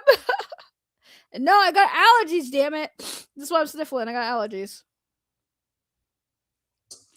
I helped her get where she is. She deserves all the credit on her own, what she's accomplished. But what I'm saying is I helped her and I guided her. I coached her to do YouTube, which is a generous and good thing. It's the opposite from someone who hates them or someone who's abusive. I'm not abusive. I tried to help her and she did. She has a good life on. Oh, God. Sorry. Bad argument. Bad argument, sir. Guys, I'm not abusive. I help them. You know you can help someone and be abusive at the same time? God, spit an image of my ex right now. I've done so much for you, so I definitely deserve to, like, verbally abuse you every day or freaking slap you in the face. Like, what do you mean? I helped you, so I totally have the right to smack you. I totally could not be abusive if I help someone. Bad argument. Bad argument. YouTube right now, a very good life. Like, I don't think I was net negative in any kind of off-platform behavior. This was a miscommunication. Now So what about the trespassing? We gonna ignore that? Okay. we have to talk about the final piece to this puzzle. And that's the real reason I was terminated from YouTube. The reasons I just said were the reasons why I was demonetized on YouTube. But why was I terminated? And that was ban evasion. Now, although the real reason I was banned was from ban evasion, the real reasons that YouTube were mad were for the reasons that I just said. This is what I've come to conclusion. I might be wrong, but I don't think ban evasion is what they're truly upset about me for and why potentially I might have to be banned forever. I think those two reasons before are what YouTube was mad about, because those reasons caused me to be demonetized. And there was official news articles going around from a site called TubeBuddy or TubeFriend or something like this. Now, these people, from what I understood, had direct communication with YouTube. And it clearly said that YouTube will demonetize me and I'm free to reapply for monetization. So I'm not completely terminated or banned, just demonetized. But the article also said, and apparently this is YouTube's words, they're leaving my second channel with my girlfriend still monetized, which we did use for 6 months publicly. We had other YouTubers making videos about us, drama channels, whatever, talking about us. They got lots of views and it seemed like YouTube actually didn't care about me making these videos on this channel with my girlfriend at the time girlfriend. But eventually we broke up for real. I didn't assault her or not, like nothing. We were just Guys, just in case he didn't say it enough, he did not assault his girlfriend. Did not assault her. He helped her. He could never assault somebody he helps. peacefully broke up. We're good. It's just we don't talk to each other anymore, but it's nothing negative. We broke up for real. So I started using the channel and I made a reaction channel, completely different content than the stuff I did before. And I did that for about 8 or 10 months. And I had almost 1 million subscribers. And the reason why I'm on these second channels was only because I was demonetized on my main one, which had 6 million. At first, I didn't think it was that big of a deal. I got back together with my girlfriend. I made things good with that. I went on a vacation with her. I don't care about his thing with his girlfriend. That's starting to get annoying to me. Like, we don't care about your relationship with your girlfriend, who you did not beat up. Like, okay, cool. We heard you the many times you said it. Right. When you have to say it that more than once, he did it. Right. When you have to keep saying you didn't hit her, it's like, I don't know. You might not have hit her, but you might have thrown that phone at her, bro. I'm not gonna lie. It's not sounding like you're innocent to me. I kind of refreshed because being demonetized, you're allowed to apply for remonetization every 30 days. So everyone, including a big YouTuber H3, thought I was going on a 30-day vacation. That's what I really believed. At the time, they were demonetizing a lot of people and they were all getting remonetized within a normal period. I'm not gonna lie. This is like 10 more minutes of this, and I don't even know if I really want to watch all of it. Cause like, do we really care about all the excuses and all the boohoo me? I'm a peasant now. Like, I don't care. I don't care. I'm not gonna lie. I genuinely don't care. Like, I genuinely don't care. Cause like this is just like, okay, dude, he makes one good point. Like, YouTube does have a habit of not demonetizing or banning accounts it actually should. P. Diddy having his channel still up in any capacity needs to be taken down. I 100% agree. There are some content creators on this platform that I would say are probably definitely worse than J Station that need to go. But like, as far as this specific situation, him talking about how, I need a second chance. And it's like, but bro, you haven't even really acknowledged where you were wrong the first time, which to me sounds like you really didn't learn your lesson. You just sound like you really want to come back to YouTube to make the money you used to make. And I get it. I would feel like shit if I made a shit ton of money and didn't have to struggle for like a year or two. And then all of a sudden all that shit's gone and I'm back to being a bum. Like, I get it. Like, I've been there. Like, I've been in positions where I had a great job. I was making good money. I was eating out a lot. I didn't have to worry about my bills and shit. I got a dog because I was making so much money. I made good money. I got baby. That's why I got baby. I was making good money and I was like, I got enough money. I can get a dog and I can take care of that dog. Right. So like, when I lost that, when we all got laid off, that sucked. But like, I'm not going to sit there and go crawling back to the job and be like, hey, I know you laid me off, but like, can you like, let me come back? Or, I'm like, you just got to move on and figure it out. But it's just really stupid that he's doing this video trying to plead with people to give him another chance. It's like, but you haven't even accepted or acknowledged why it happened in the first place. You literally downplayed it like, oh my God, guys, it was all fake. It wasn't even a real death of my girlfriend. I don't know why you guys are mad, bro. It's not that serious, man. I mean, if I have to really sit here and explain to people why something is wrong or bad and you can't see it for yourself, like I don't know what else to tell you. Like, I'm not your parents. I'm not your mommy. I'm not going to sit there and hold your hand. You're all grown ass adults. If you can't figure it the fuck out, then that's on you. That's on you. I've gotten to a point in my life, I'm so tired of having to explain myself every second of every day about stupid shit, right? So like, but if it's something that's controversial, right? If it's something seriously controversial like this, Like, yes, you do need to really explain it, and you have to accept it, and you have to see from other people's perspective. You can't just sit there and be like, I don't know why people were mad. Like, no, you have to at least acknowledge why people were upset. And you didn't. You just made it sound like it was just too real. And it's like, that's not why people were upset, J Station. You faked the death of your girlfriend, who everyone felt sorry for you about, whether or not they realized, like, whether or not it was real or not, right? People believed it was real. And like, you don't fake certain things on the internet. You shouldn't be faking your own death, your sicknesses, your mental health bullshit. You shouldn't be faking, like, but I say that because like people accuse me of that, and I'll be like, bruh, if you can't tell, I can't help you. But my thing is, there are people who would fake that shit. Like, there's a whole thing with this YouTuber Bo Blacks, who was telling everybody in his friend group that he had BPD, I think, or something, and he was never fully properly diagnosed. Now, I tell people, I believe, right? I have never been diagnosed, but from what the symptoms I have are, right, I possibly have borderline personality disorder. Like, I have been told that by a doctor who said that she believed that I had that, but we never got enough time in our sessions to get a proper diagnosis. So when it comes to something like that, that's how you tell people, hey, I have mental problems. Like, you have to be transparent and say, hey, I've never been diagnosed, but I feel like I have it because XYZ. Okay, cool.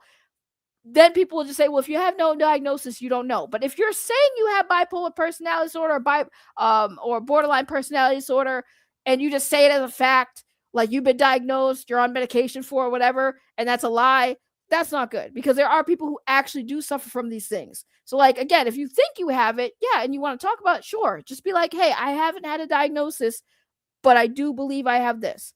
So things like that. Faking being sick, you know? And also, I don't know why people fake having mental illnesses, because, like, that in itself is like, no one's going to give you money because you're mentally ill. Like, I've not seen many people give somebody money because they have a mental illness. I've seen them give people money when they actually have an illness, like cancer or whatever. But, like, most people, you don't need to fake having a mental illness, because that's not going to get you really the sympathy you think it is. Now we talk about Amber Lynn Reed. Oh, man. There are a lot of people who do fake having mental illnesses. And like I said, you know that when they do it, because like they say it as a fact. Like I said, somebody who actually does like truly believe they have something mentally wrong with them will be transparent and say, I don't have a proper diagnosis. You know, or at least say that. But most of these people just be like, yeah, guys, I totally have, you know, DID, BPD, NPD, whatever, and just make it. And again, I don't know why people think saying that is going to get them sympathy. Like, when people say that about me, I laugh, because I'm like, how is me saying I'm crazy getting people to feel sorry for me? Like, I don't understand how anyone's saying, guys, I have borderline personality disorder, give me money. No one's giving you money for having borderline personality disorder. If I had cancer, probably. Maybe I should just start telling people I have cancer so y'all can give me money for my cancer that I totally don't have. You know, there's a whole difference between when people lie about certain stupid shit. Like, there's no reason why anyone should be lying about that shit, number one. But for the most part, lying about people being dead, because, like, obviously we've all lost somebody, so we understand the pain and grieving that people go through. When you lie about somebody being dead, of course it's going to get people to want to give you money to help you feel better, to help you be happy. Like, hey, go get yourself something to eat on me. Like, I want to do something nice for you. Here's a few bucks to make your life easier. That is definitely something that's frowned upon.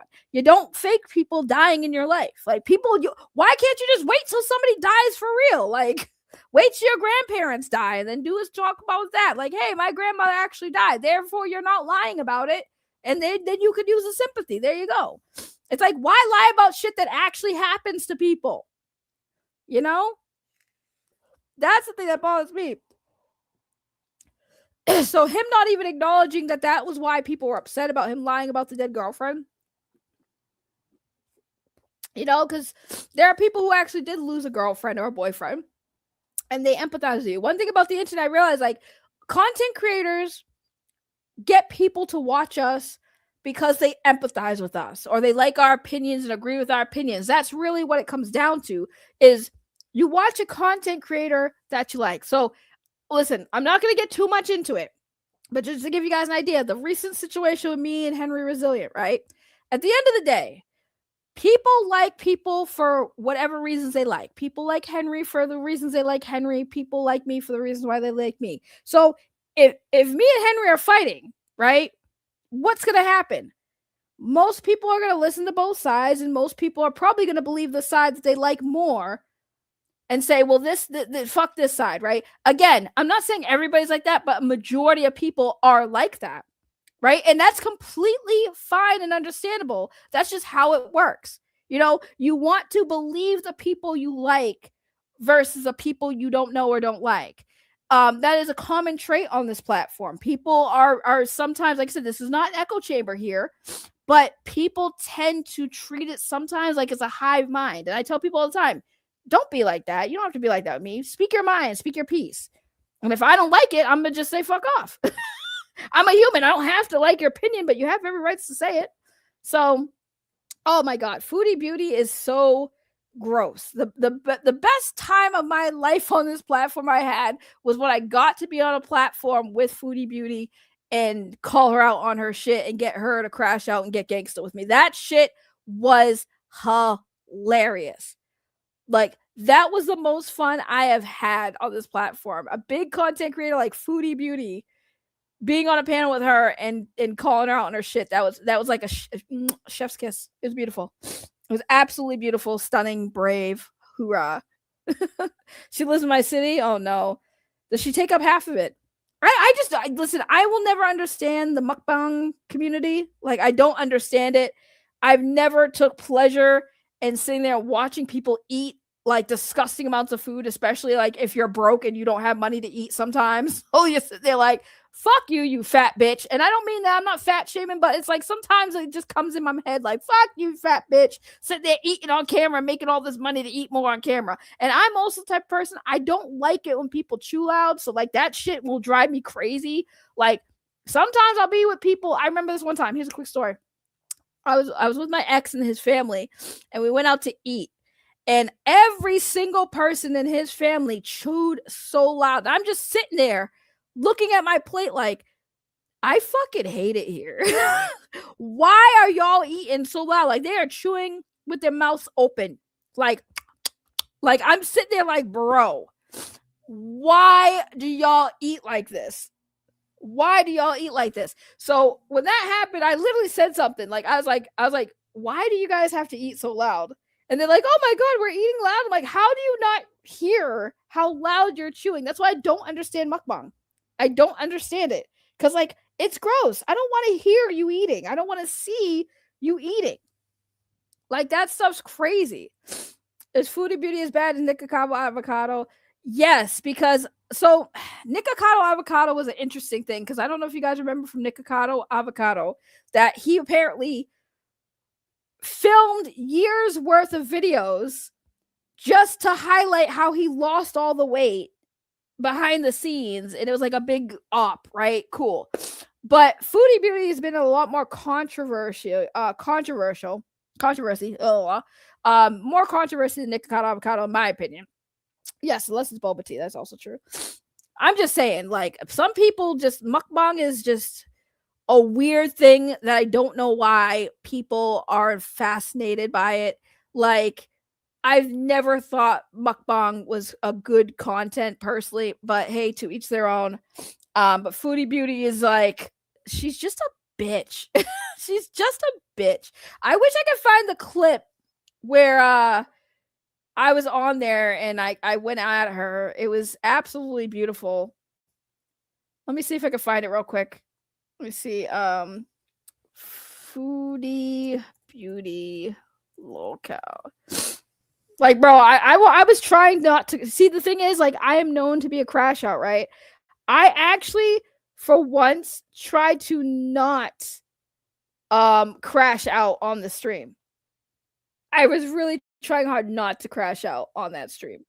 So that was the thing, is like why I kind of was like trying, and I was on cam too, so I was really trying not to crash out because I wanted to. I wanted to crash out on Foodie Beauty because she was like lying. It's like, bro, I saw all the videos about you, all the shit that people were pissed off about you. Yeah. Hold on, let me see if I can find it where I was on there. Okay, I found a video. Okay. It's that Foodie Beauty gets dragged and roasted for 15 minutes straight in the lolcow live metro moments.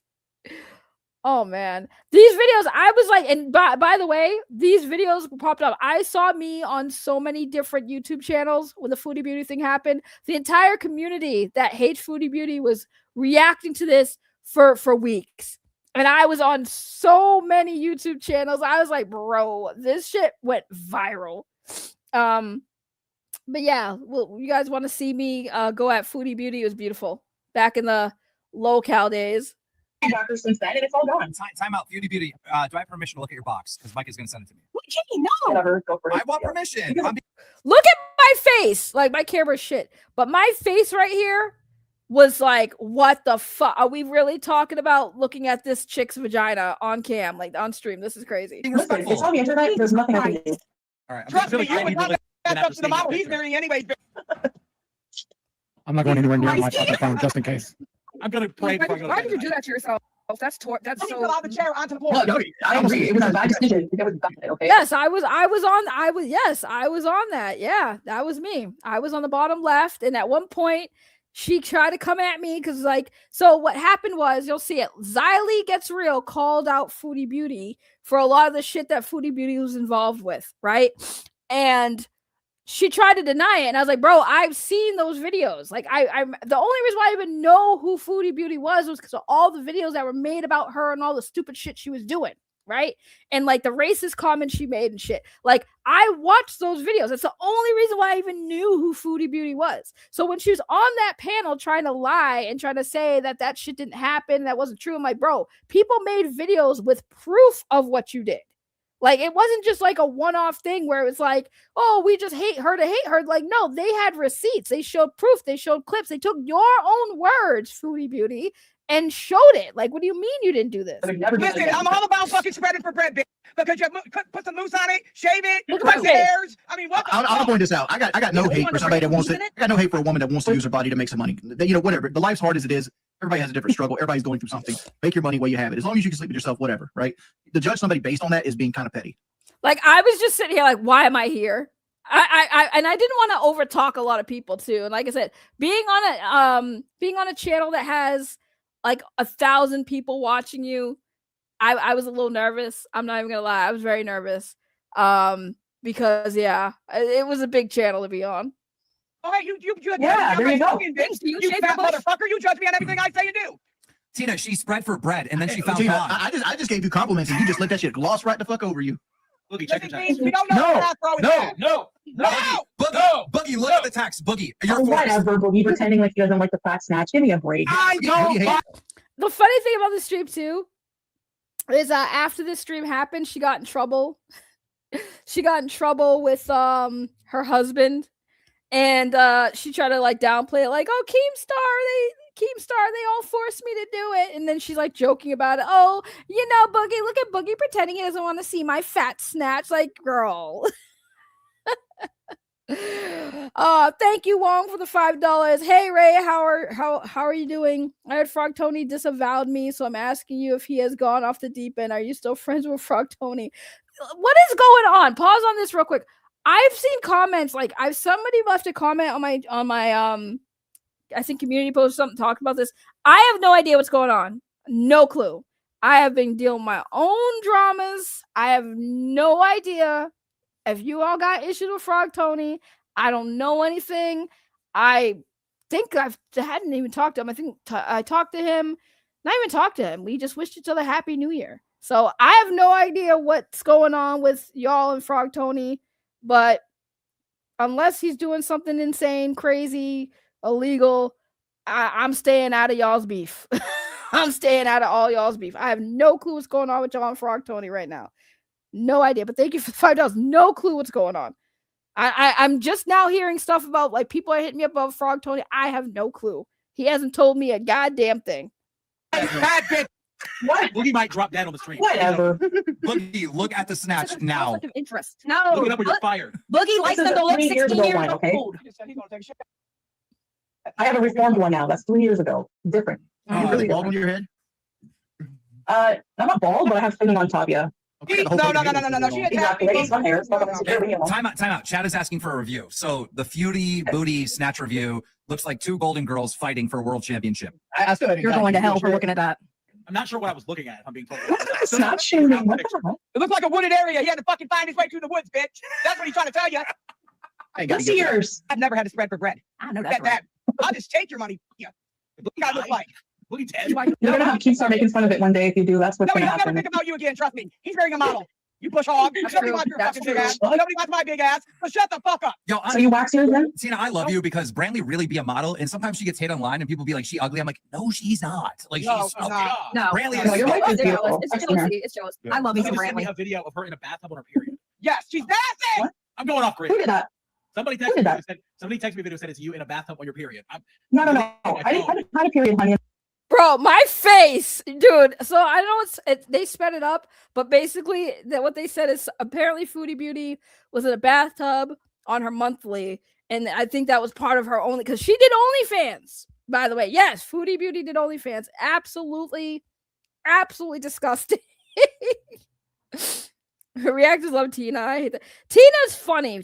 I will say this. Tina is hilarious when she goes off. She had some hilarious singers on this one. I'm waiting for them to get to where we start pissing off Foodie Beauty because like that was crazy. But like you can see my face, right? Barely because my camera at the time was very shitty. I think I was on my laptop camera. It was very bad. But like I was like, what the fuck is going on? A long time. I had a hysterectomy. I was in the bathtub with East for an Easter special. An Easter special. I was in the bathtub with East. God bless America. Can we go any lower, guys? Ever wonder? I'm not gonna lie. The whole time I'm on this stream, right? Hold on. The whole time I'm on this stream, guys, I'm just like, what the fuck did I sign up for? Like, this was cringe on so many levels. This Foodie Beauty shit was cringe on so many levels. It was so gross. Tina, I got a question. Like, what is the number one thing you can put your finger on that you hate Foodie Beauty about? Foodie Booty is nasty when she used to go live. Weren't you, Foodie Booty? You like to trash other women, bring them down, and you used to fucking dox Anything I've ever said? Yeah. No. You doxed No. women. Let me bring That's the receipts. fuck you did, whore. Who? Let me show me proof then, Tina. Stop saying Let who. me You prove. spit out a feather to your mouth. Show me proof. Are you? You know Okay, what? what? I'm going to talk for Am I a fucking minute. wild? Shut up when I talk for a minute. Am I fucking wild? I'm going to punch you. Listen. Shut up. You listen. You Bring it know on. what you do. You fat Bring it nobody. on. I only ever defend myself against their world. They're bunches of pieces of shit. I only defend myself against You're these jealous. fucking degenerates. You're jealous of Like, them. jealous of what? Jealous of who in your world? They're all fucking uglier. 100% Really? uglier. And fat. And they judge me behind an avatar, so they can all stuff like I love how she says, right? Tina literally called Foodie Beauty out for like talking shit about other women. And then she's like, I never did that. And then she's like, oh, girl world, they're all ugly bitches. And I'm just like, what? How are you going to deny what Tina just said and then go ahead and just confirm what Tina said? they fluke balls. That's all they. By the way, I heard Girl World is wild, but like I know that they definitely hate Foodie Beauty. And they had facts though. Like I don't know why she talks shit about Girl World. By the way, guys, if you don't know what we're talking about, Girl World is like a group of content creators that basically, for the most part, just spend their entire life calling out Foodie Beauty. So like you pissed off enough people to a point where you have a whole community built around exposing you and shitting on you. That's an achievement in itself. But yeah, Foodie Beauty is something special. Do. And you know what? I've never done anything first to them that they haven't done to me. So fuck it. So you did dox them. So you did dox them. No, I did. Who did I dox? You did. You didn't dox Charlie? You didn't dox Charlie? No. You did. Charlie, what did I dox? You didn't dox Charlie and then also compare it to like a gorilla? No. You did. Those videos are out there. Yeah, they're out there, Goody. No. That's what I know you are. No. First of all, Somebody get me. yeah, and then I start chiming in because like when I hear people lying and saying bullshit, it triggers me. Like it triggered. Like you guys want to see me really triggered? Like say some shit I know for a fact is a fucking lie. I'm gonna go off. And that's when I started talking because like she was like, I didn't dox these people. I'm like, bitch, the fucking proof has been out there. I even said it in that video. This is the only reason why I even knew who Foodie Beauty was. The only reason why I even knew who she was is because of the videos about her doxing and the shit that she said. Why am I checking DMs? Are you what? Oh, I was like, wait, what? Yeah, no, I'm good. Thank you, appreciate you. That's the only reason why I even knew who Foodie Beauty was.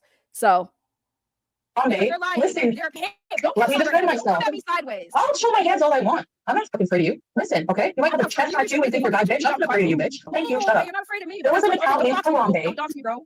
Okay, but whenever you're done slapping your guns, let me know and I'll talk.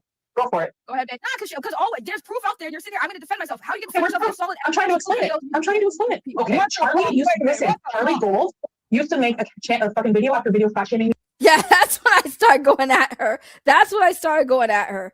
Because she was like lying about this. That stuff is out there. And she's like 400 pounds herself. So one day, an account, while everyone was ganging up on me named Harambe, and it was a gorilla picture account, would make videos about her, but they were not racist. But the gorilla, I guess, as a microaggression, yes, I didn't think of that at the time because I felt that way. I'm not fucking racist. I know this is you're going to think it's an excuse.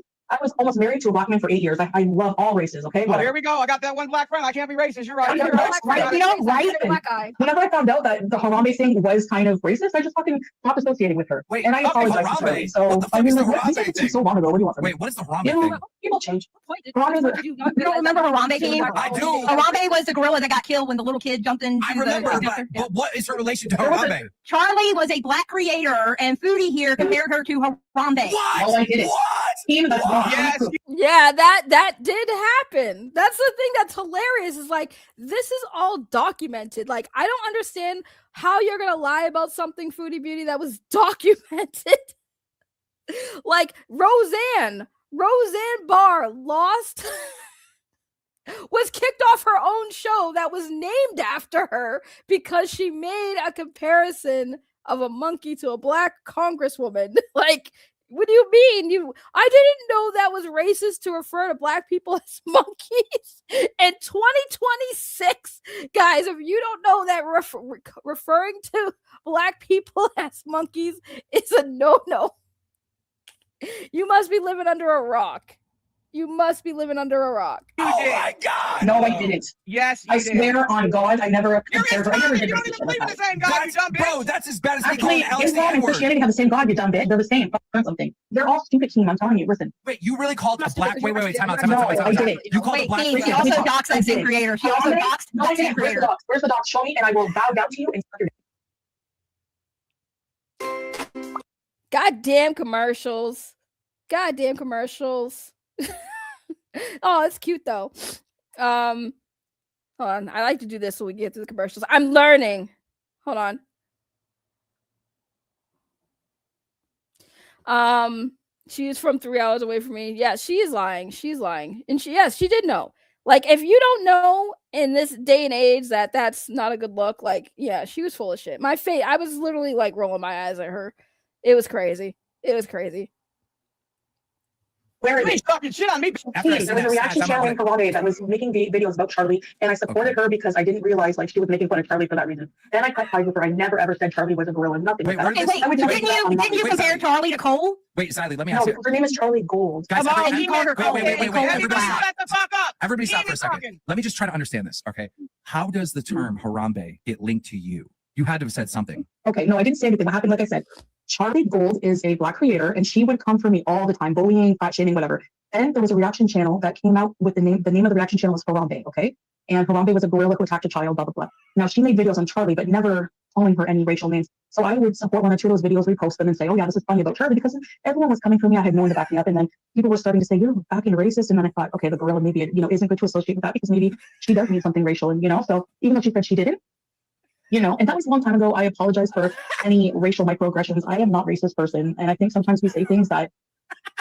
My face is like, bro. Mind you, the only black person on the panel, listening to this woman who's appropriating Muslim culture, talk about how she didn't understand that a account calling itself Harambe that was making fun of a black content creator that Foodie Beauty was supporting was not at all a bad look. And then Xylee brings up calling the content creator because her name was Charlie Gold, but she referred to her as Charlie Cole. And it's like, bitch, bitch. are like racially microaggressive and we don't realize it as like people, like, you know, and You so, call yeah, You I speak for apologize for yourself, bitch. that, you know. I mean what I But say, yeah. say what the fuck I mean. I'm not like that sometimes. I sometimes my mouth gets me in trouble. I have to admit. Mine does Sometimes too. I don't think. Make a call when you get off of here, because he did stream after stream about this whore. Okay, but a lot of them are wrong. They're out to ruin my reputation. A lot of the allegations are wrong, or they make a lot of money off of making you look bad. Like it's a whole thing. So of course they're going to twist things. Alright, so you're like, how much you make? So you're a loco. I'm one of the originals, No, you're not. unfortunately. No, you're not. Yeah, I am. Foodie, I have a question because my chat is asking me this. Did you defend Cyrax? Yeah, I didn't defend. Hey, listen, I didn't defend Cyrax. I Yeah, you hated did. Marty because Marty. Listen, I think Bro, Keemstar. The siren. I'm not gonna get into who all these people are, but just know that Cyrax was very controversial, and you did not want to defend Cyrax. I don't want to get into it because that's another story for another time. But Keemstar knows who Cyrax is. A lot of people have heard the name Cyrax, and as soon as Keemstar heard that, he got up and walked away. Cause yeah, Cyrax is a piece of crap. Foodie Beauty has definitely not been the smartest of people that she has come to defend. Gross.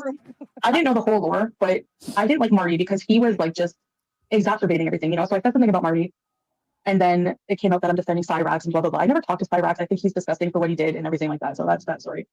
Thank you. I'm not going to go into details, but Queen of Karma just said it basically who Cyrax is.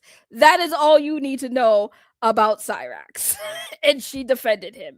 So there you go. He just needs to stay off the internet. And I just think like I didn't like what Marty was doing because then Marty, like he went and did the same thing to me. Like he doxed my family. He was sending male escorts to my mother's house. Like, why come from my mom? You know? So I had to get the FBI involved and everything, and they told him to stop. And he was like just being really fucking low. And I didn't like some of the things he was doing, like just like you know, I don't know. Anyway. I got a question. Sometimes I play the devil's advocate because I just feel You said you had a period of life where you on some hardcore drugs. You got some really nice teeth right there. Are those implants? I'm not gonna lie, I haven't heard that name in a while, but I mean, I'm not surprised. A lot of these YouTubers like Cyrax, what the hell's his name? EDP. Oh, they're gonna be forever. Like J Station thought he was like, these are people like J Station should consider himself lucky. People aren't A-logging, or like for those who don't know what A-logging is, they're not actively going at him, right? They're not actively making fun of him, going at him for like decades or whatever. Like EDP, Cyrax, a lot of people, Foodie Beauty, they are gonna forever be flamed on the internet for how they like, especially EDP and Cyrax because of the PDF stuff. But yeah, yeah, they're gonna be forever flamed. no, my teeth are face. Look at. I believe she said really factor too. Okay. I didn't have I've done that. Is that It's what's really. Carter Cole. So yes, Apparently we're monkeys I've done really bad things in retaliation. You're right, because like, you know, and I'm still. Wings, you know about this, or like Boogie, like responding to the haters, it'll fucking ruin your channel. Like I think I could have gone a lot further on YouTube if I hadn't spent so much yeah, they time only got giving my haters life. Yeah, it was the people You know what in I the mean? comment section, not us responding to them. I Take agree with you. responsibility. No, but I agree with her Yeah. because look at the Slayton sisters, for example. Slayton sisters had a terrible, boring ass channel, but they got a TLC show because they didn't have as many haters. So- how much money did the pussy picture get you? Do you remember? I was diagnosed. I'm not gonna lie. The whole vagina picture thing was wild. It was absolutely wild. I didn't see it, by the way. Thank God. I did not want to see it. I was probably the only one that didn't want to see it. Oh, well, not the only one. Xylee didn't want to see it. I know Tina didn't want to see it. Ain't nobody but the dudes wanted to see that. It was horrible. It was absolutely horrible. Like a rough idea? Actually, I was making like enough that I had to like declare it on my bankruptcy. Like I was making like, I don't know, I was making like $900 a week or something on OnlyFans. Okay. It's not bad. I only posted a few feed pictures. But people would message me $900 a talking week? and like, you know. Did you take food stamps when you wanted to show your and they didn't have any cash? I live in Canada. We have socialized. We have welfare, so we don't need food. Can we go back to that? I laughed. Look, they highlighted it. Whoever made this video, thank you for highlighting my moments where I was just cracking up. But people would message me $900 a talking week? and like, you know. Did you take food stamps when you wanted to show your and they didn't have any cash? I live in Canada. We have socialized. We have welfare, so we don't need food. Converting to being Muslim and then wearing the, whatever it's called. And I was just curious about it. I was just asking about it. I'm not trying to say anything. Yeah. I think I married a Syrian man, and I, live between. I come to Kuwait and go back to Canada, come to Kuwait, go to Thailand, go wherever I want to go. But right now I'm in Kuwait with him, and yeah, I don't even know if he would approve of me being. No, I 100% believe that she definitely made $900 a week on OnlyFans. Like the weird thing about OnlyFans, right, is because like you'd be surprised, but not surprised of how many people will low key sign up and like. So when I did Fansly, I knew that the moment I went on there, that even my haters were gonna sign up to like find a reason to like talk shit on me more. Like, oh my god, if she has gross looking boobs, we can make fun of her. If her body is gross, we can make fun of her. So my haters definitely subscribed to my Fansly. And I know this for a fact because they would message me and say, you know, even though we don't agree on some things, you have an amazing body. And I'm just like, bro. Like, so a lot of foodie beauty, like they definitely subscribed so they can find something to make fun of her, sure. But some of them probably low key are attracted to her, don't want to ever admit it. And others probably did just sign up to take the pictures to make fun of her. But they still paid her. So, I mean, I 100% believe she was making $900 a week, at least the first month when this happened, because she has so many haters. And I guarantee you, she also probably knew her haters were going to give her the money. Like, we know. You're where? You're where? It might be hard to work with her. Like, I think she's nice, but she's very used to doing her own thing. But if she was easy to work with, I think she could bring a ton of viewership and a ton. God, Becky Boop, another friggin' slam pig. Ton of coverage. You know what? I like it because you know what? But you'll have to probably give her a few bucks for her hijab wardrobe fund. So if you got a few extra bucks, I got my own fund. I'm a boss bitch, man. I can afford my own wardrobe. I think it could work, Keem. I think it could work. Okay, review What are tech you doing? US. Why do you keep staring at me? You want to? What the fuck are you looking at me for? Do I look like a sandwich? You want to eat? The fuck is that? Why did you guys never do it though? Is it because he's you couldn't find it? No, I'm really curious. Save it for the show. Yeah, Okay, I see. It's No, I not that don't you need to DM me on be Twitter, I or don't see anything, it. There's nothing wrong with bigger dudes, but I'm just, seems like the kind of show you can talk about this stuff. Oh, so we're gonna not be fucking judging. I love how she's talking about bigger dudes. I'm like, girl. Fat dude. Foodie Beauty, here's a real question. Is the guy that Yeah. you're currently dating, that you're married to, is he a feeder? Does he feed you? He wants you plump? No, he likes. Cheated. He said Somebody he likes said fat, but not he obese. cheated this year. Yes, he did before, yeah. But it was like on text message because he was into some freaky stuff that I'm not. I'm vanilla, like totally vanilla. And when you come from a suppressed religion, that's what happens. It has to come out. I don't know. So whatever. I want to point out to anybody who is very confused with who this is. This is Foodie Beauty. She is or was, I don't know what she really does now because I don't care, but she started off by doing like mukbang, I think.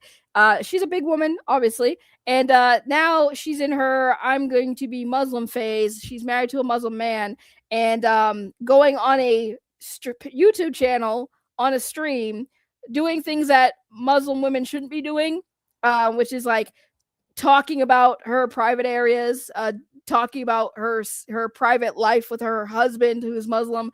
Yeah, this is why people call her out and say that she is not an actual Muslim woman. So there's that. I've heard some stories of Foodie Beauty that you're not very vanilla. Oh, well. Foodie Beauty. Really? What did you hear? This is what I heard. Okay, I heard multiple men at the same time. That's what I heard. I've heard that too. No. No, you look too much. I'm sorry, girl. You did this. You went. No. No, I'm trying to remember. I don't remember. Yeah, I'm Trying to sorry. remember? How much coke did you do? Right. I used to do like an 8 ball a day. It was bad. It was really bad. I was making like a lot of money a month before. I was making like 20 grand a month on YouTube.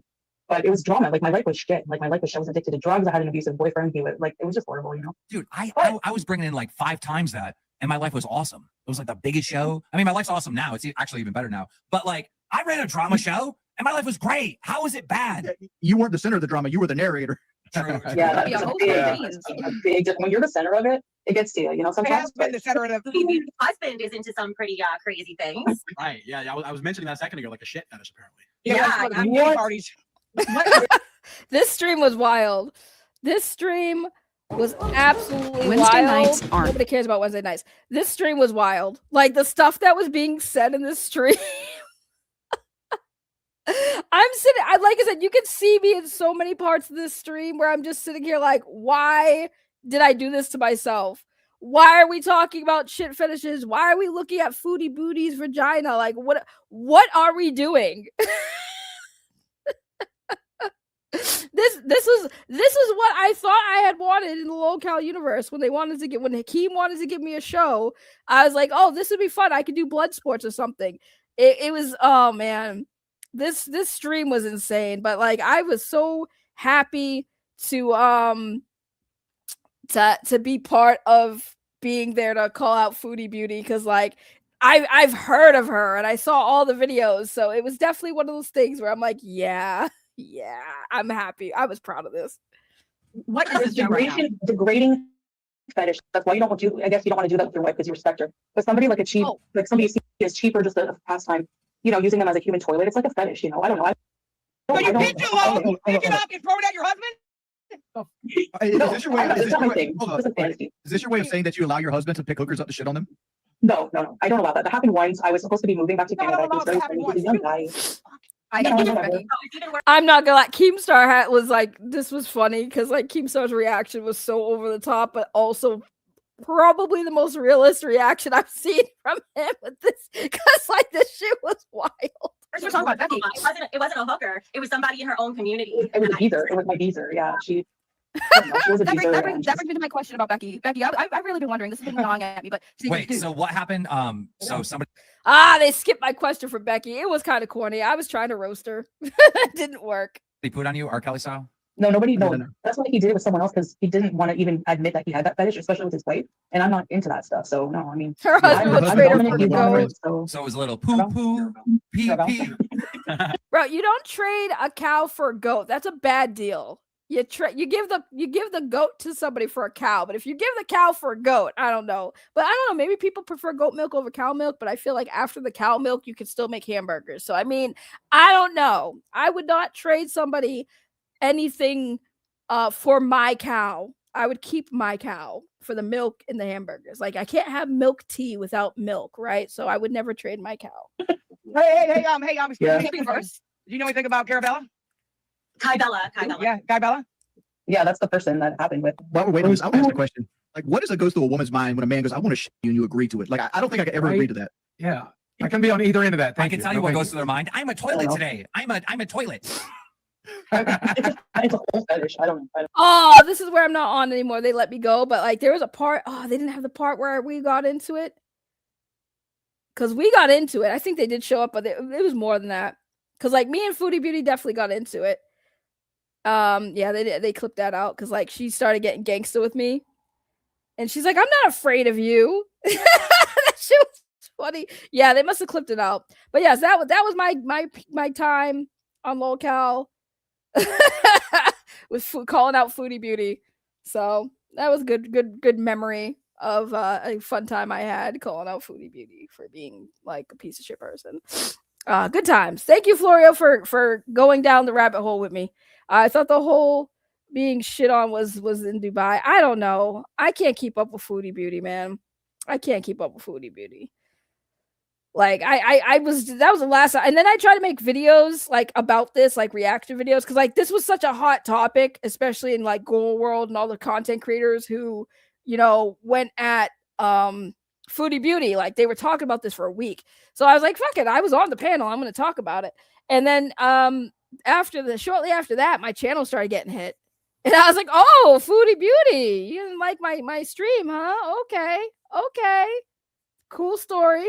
So then I was like, all right. Because I had heard that the Foodie Beauty community, like her community, not against doxing, not against striking channels, not against crazy shit. So I was like, yeah, maybe I don't want to deal with that type of drama.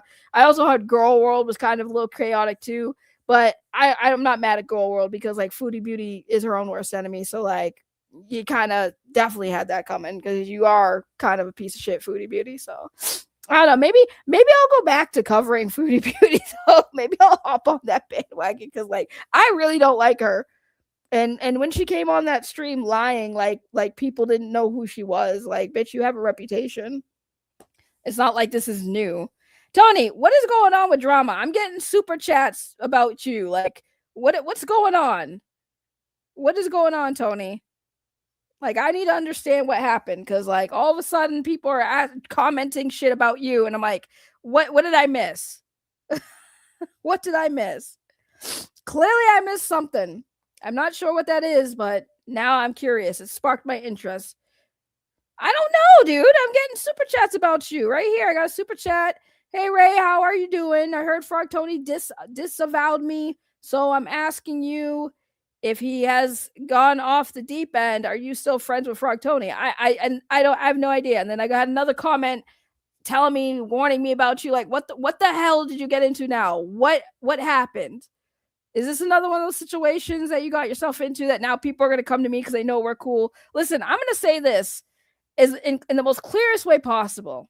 Okay. Because this is something I've been tired of dealing with for a long time. Okay. I associate with a lot of people, right? I've made a lot of online acquaintances and friendships over the course of time. Sometimes those relationships will collide, right? Because we had a situation with Cider from Bounding into Comics going at Deoxy, right? And Deoxy clearly was not too happy because I had mentioned that I was, friends with Cider. Me and Cider go way back. Now, we don't talk every day. We talk in passing. But either way, I found Cider to be cool because when I knew him, everything was cool. Now, Cider is doing like the anti-woke stuff. He's going at Deoxy. And I defended Deoxy, by the way. I did a whole stream defending Deoxy. I don't even think Cider's talking to me anymore. But again, I don't really care that much. Because if you're not going to talk to me because I do what I always do, which is, call you out on things I feel are wrong, regardless of our relationship. Well, I don't know what to tell you. But at the end of the day, like, yes, I do associate with a lot of people in different parts of the internet. I've been, adjacent to a lot of communities. I've been in some communities, but I've been adjacent to a lot of communities too. Deoxy made a comment about me being affiliated or associated with Comicsgate. I was never associated with Comicsgate. I've never been part of Comicsgate. I had friends who ended up becoming invested into Comicsgate. But I was there to troll at the time because I was part of a troll group, right? Cool. And when I mean troll group, I mean like just going in the chat, saying shit, getting the reactions out of people, and that's it.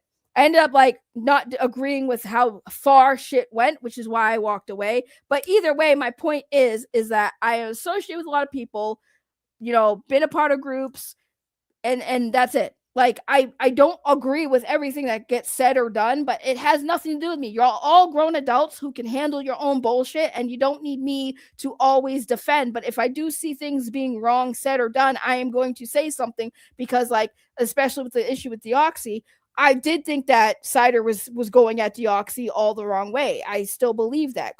Saying that Deoxy's trying to paint people as racist when that never happened. So I get really kind of sometimes tired of people trying to group me into y'all's beef with people I associate with. Because again, you're grown adults. I'm not your mothers. I'm not your girlfriend. I'm not your wife. I am not going to hold your hand and deal with any situations that y'all have unless somebody did something illegal or is out there hurting kids. I don't really necessarily need to get involved. If there's some shit that like is really bothering me, like, somebody's being really wrong, if I think Tony was wrong or something, I will call out Tony. But for the most part, I don't necessarily feel like I need to always be dragged into other people's dramas. It happened a lot in my earlier years as a content creator, and it definitely caused a lot of discourse and losses of friendships because of that. And I just don't want to do it no more. Like, I really don't. So whatever issues you have with Tony or issues Tony has with other people, I don't care. I genuinely don't care. If y'all are breaking laws, then I care. If y'all ain't breaking laws, I don't give a fuck.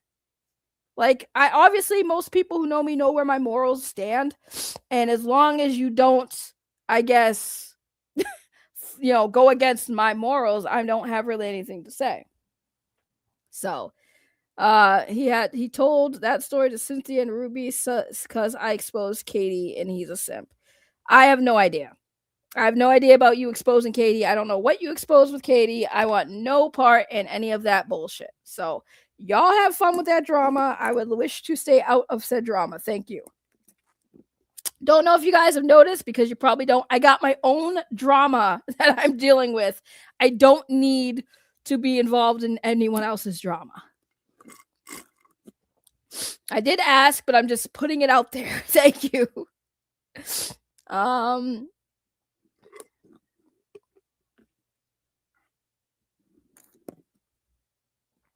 But yeah. You know what? Shut up, Tony. Nobody asked you. But that's it. That's all the drama. That's all the drama, guys, that we have for today.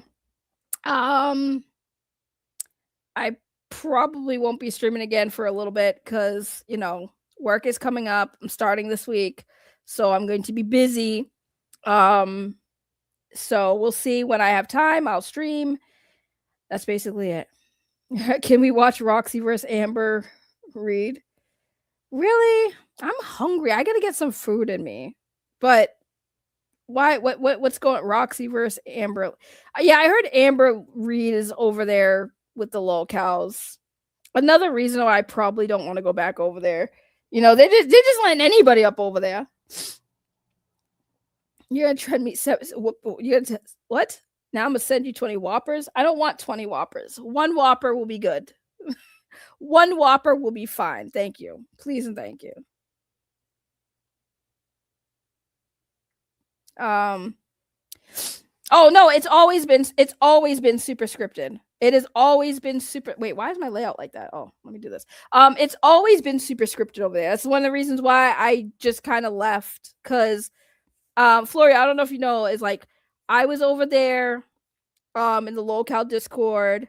You know, I went over there because I had issues with Becky Boop because I'm friends with Review Tech USA and the things she said about Review Tech USA. So I went over there to call her out, and they apparently loved me because like I went over there and crashed out on her, and they were like, Keem was like, oh, you know, I really love that. You know, it was cool. I have the clip.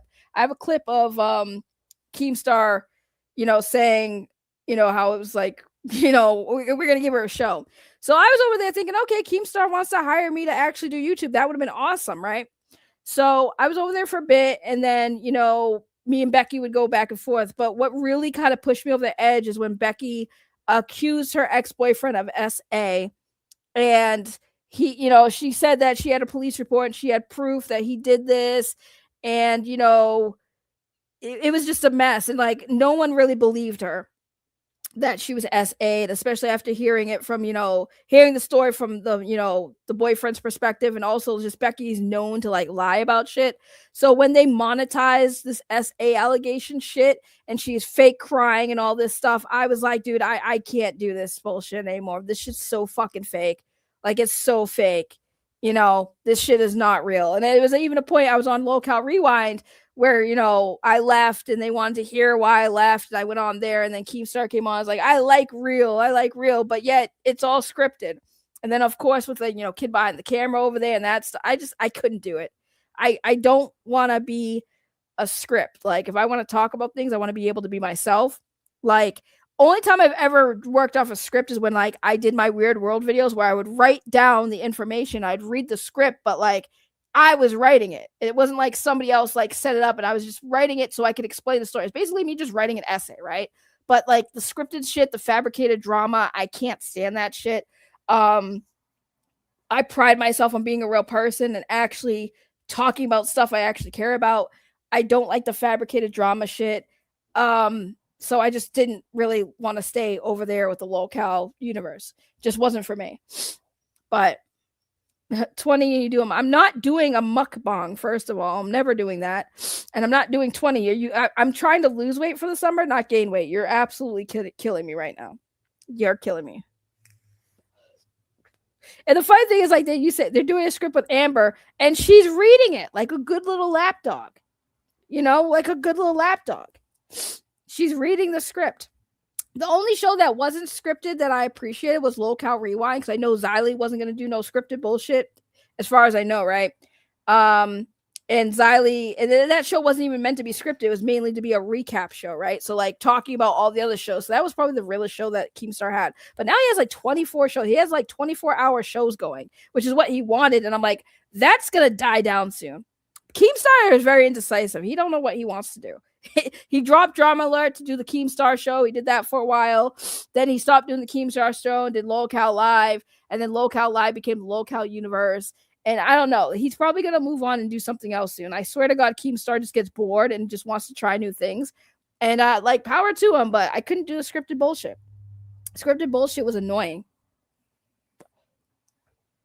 Like, it's obviously fake that these people had beef with each other. Like, all the shows that had purpose to, like, be topics of discussion for certain things all just turned into them just all beefing with each other. Like, he basically just created a reality TV show with multiple different channels fighting each other. It was so insane, because, like, why create a show called Local Nerds, and it's supposed to be a show talking about nerdy content like gaming and anime and shit like that, and then now we're just talking about how the hosts of Nerdcal locale nerds got beef with locale queens, or the locale mafia, or the locale this, or the locale bus, or the locale rent, or the locale that.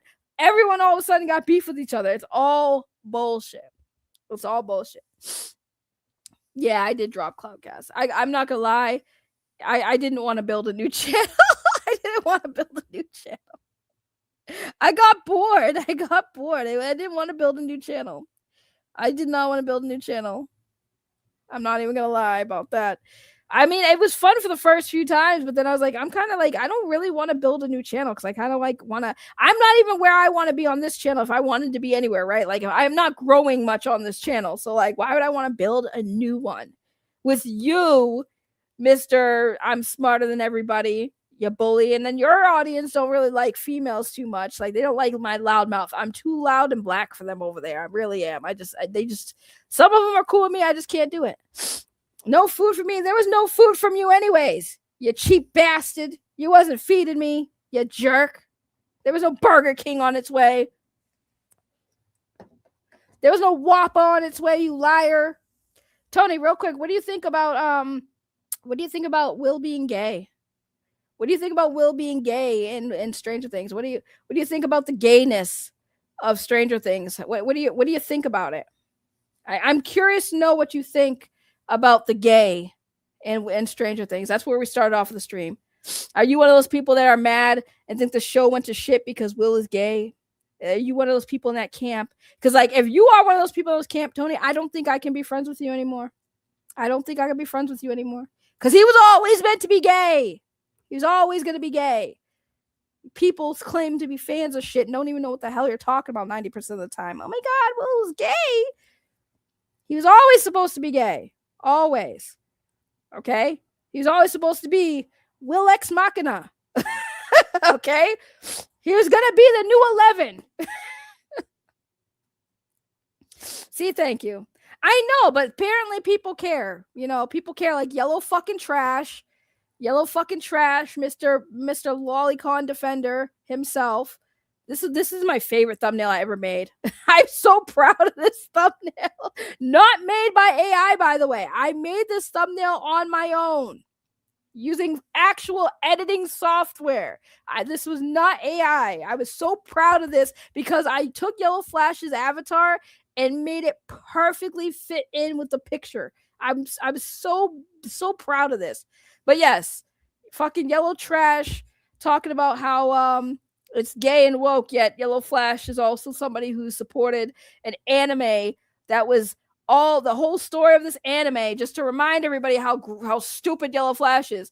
Yellow Flash thought this anime was the best anime he's ever seen. And the whole story is a boy gets SA'd by men and women, and then he has this power where he goes back in time to SA the people who did it to him, but now these girls who he's SAing are also children. They're minors. So that is the premise of this anime that Yellow Flash loved so much. Has been on record stating he loves it so much and this is the best anime. Gave it a 10 out of 10. He gave it a 10 out of 10, or was it a 9 out of 10?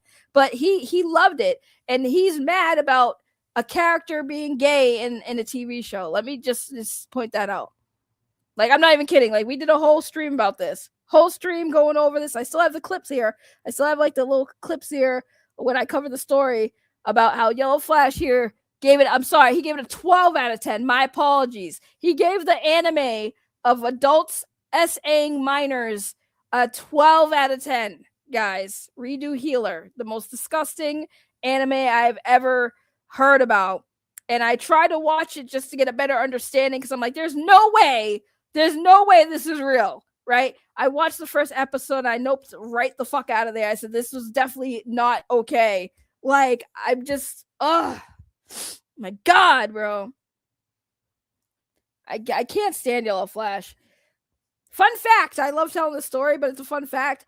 I called Yellow Flash a bitch, and he left the Discord where I called him a bitch and cried about it to the Discord owner like a bitch. I will always have that badge of honor. So, you know, when there's certain people out there mad that I associate with people who might associate with Yellow Flash, they also know I don't like Yellow Flash. They also know I called him a bitch, and he blocks me every chance he gets. He is the biggest bitch on YouTube who somehow has a big platform and makes a lot of money because bitches like to hang around with other bitches. So Yellow Flash is the biggest bitch on this platform, at least so far. Can't stand him. He's a trash person. He's a trash YouTuber. Overall, he's just a fucking grifting piece of trash, piece of shit, and he bitch. He's straight up a bitch. And and you know why he's a bitch? Because anyone who's called him a bitch, he blocks and runs away from. He is a bitch. He's a massive bitch. He was Vecna associated, Vecna adjacent. Fun fact, Ruby said he was going to come beat me up, and then I called his mom a whore, so he decided not to fight me. Why are y'all still fighting? Why are y'all still fighting? Have you heard of wait, hold on. Have you heard of or know who White Bowser is? I do not know who White Bowser is. Nerdette, hello, beautiful. How are you? How are you, Nerdette? Hopefully you're doing well. Wait, what did DD say? Did I miss something? Did I miss something DD said?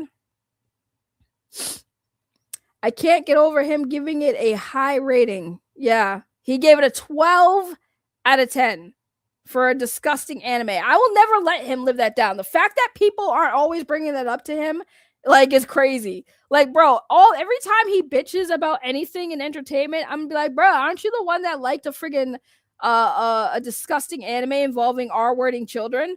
Because that happened. Yes, I do have allergies. Because that happened. That definitely did happen. I feel like people forget that I covered that too. Still proud of the thumbnail. My best thumbnail I've done myself. I am so proud of it. I got the reason why I'm proud of it, right? Is because the coloring, right? I had to try to make that picture of Yellow Flash's helmet match the picture. Cause so the picture of the two girls on the horse, that was the regular picture. And the guy in the middle, I tried to make the coloring perfect so it looks like it was drawn into the scene. I'm so proud of how I edited this image. So proud of how I edited this image. And I'm not gonna lie, do you know how long it actually did take me to get that color correction? It took me almost as long as Aaron from Bat in the Sun taking color correction for the Legend of the White Dragon movie. That's how long it took. I got the color correction of the picture done faster than Aaron Shonky did for Legend of the White Dragon. It was perfect. It was perfect. No, but it's true. Like, redo it. I did not believe it when people told me that there was an anime about this. I'm sitting here like, bro, I know. I mean, it had to. The color correction was perfect.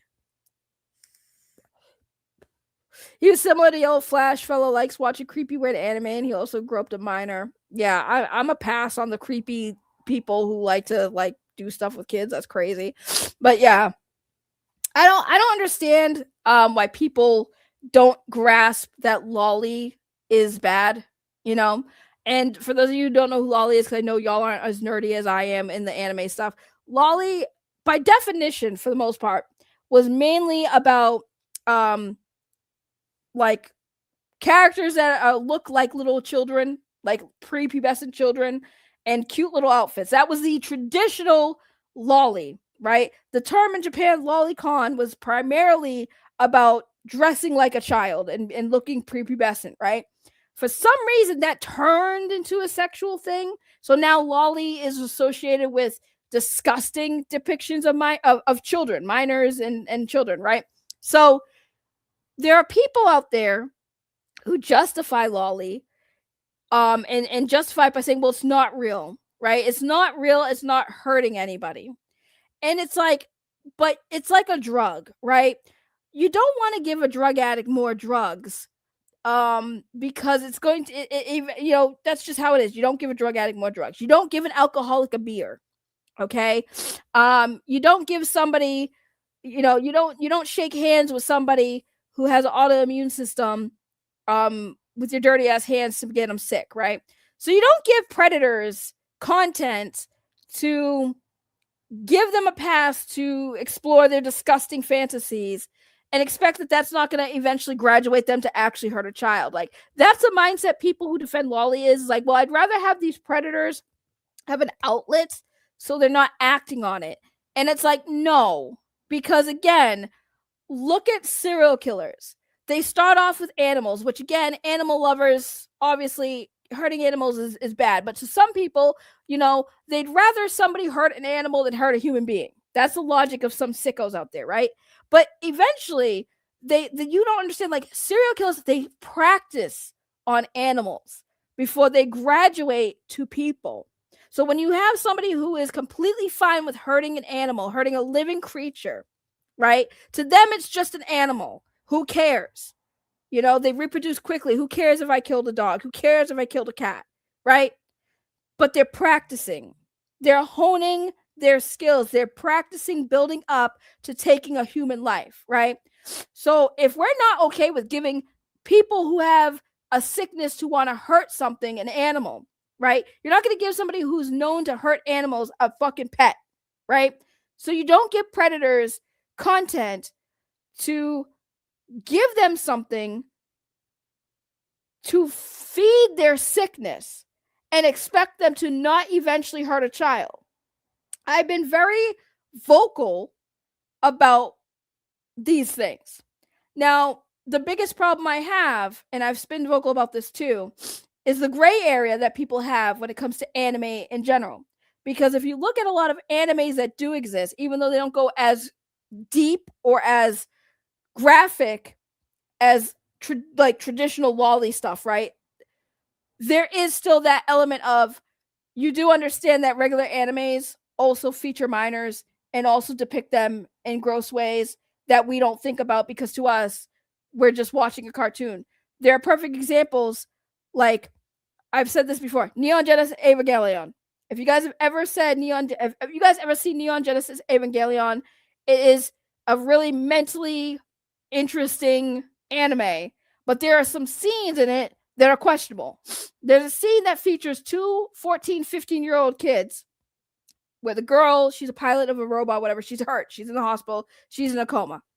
The boy comes in to check on her, but for some reason, he gets aroused by her and he ends up, you know, handling his business and all over the girl, right? Now, for people who watched that, they were just like, whoa, that's a crazy scene. But it's like, whoa, but these are kids. Why are we showing kids like this, right? But nobody thinks about that with regular anime. When I made that argument, people got mad at me, especially anime fans got mad at me, because they're like, you're just saying all anime is basically CP. I'm like, no, I'm not saying that.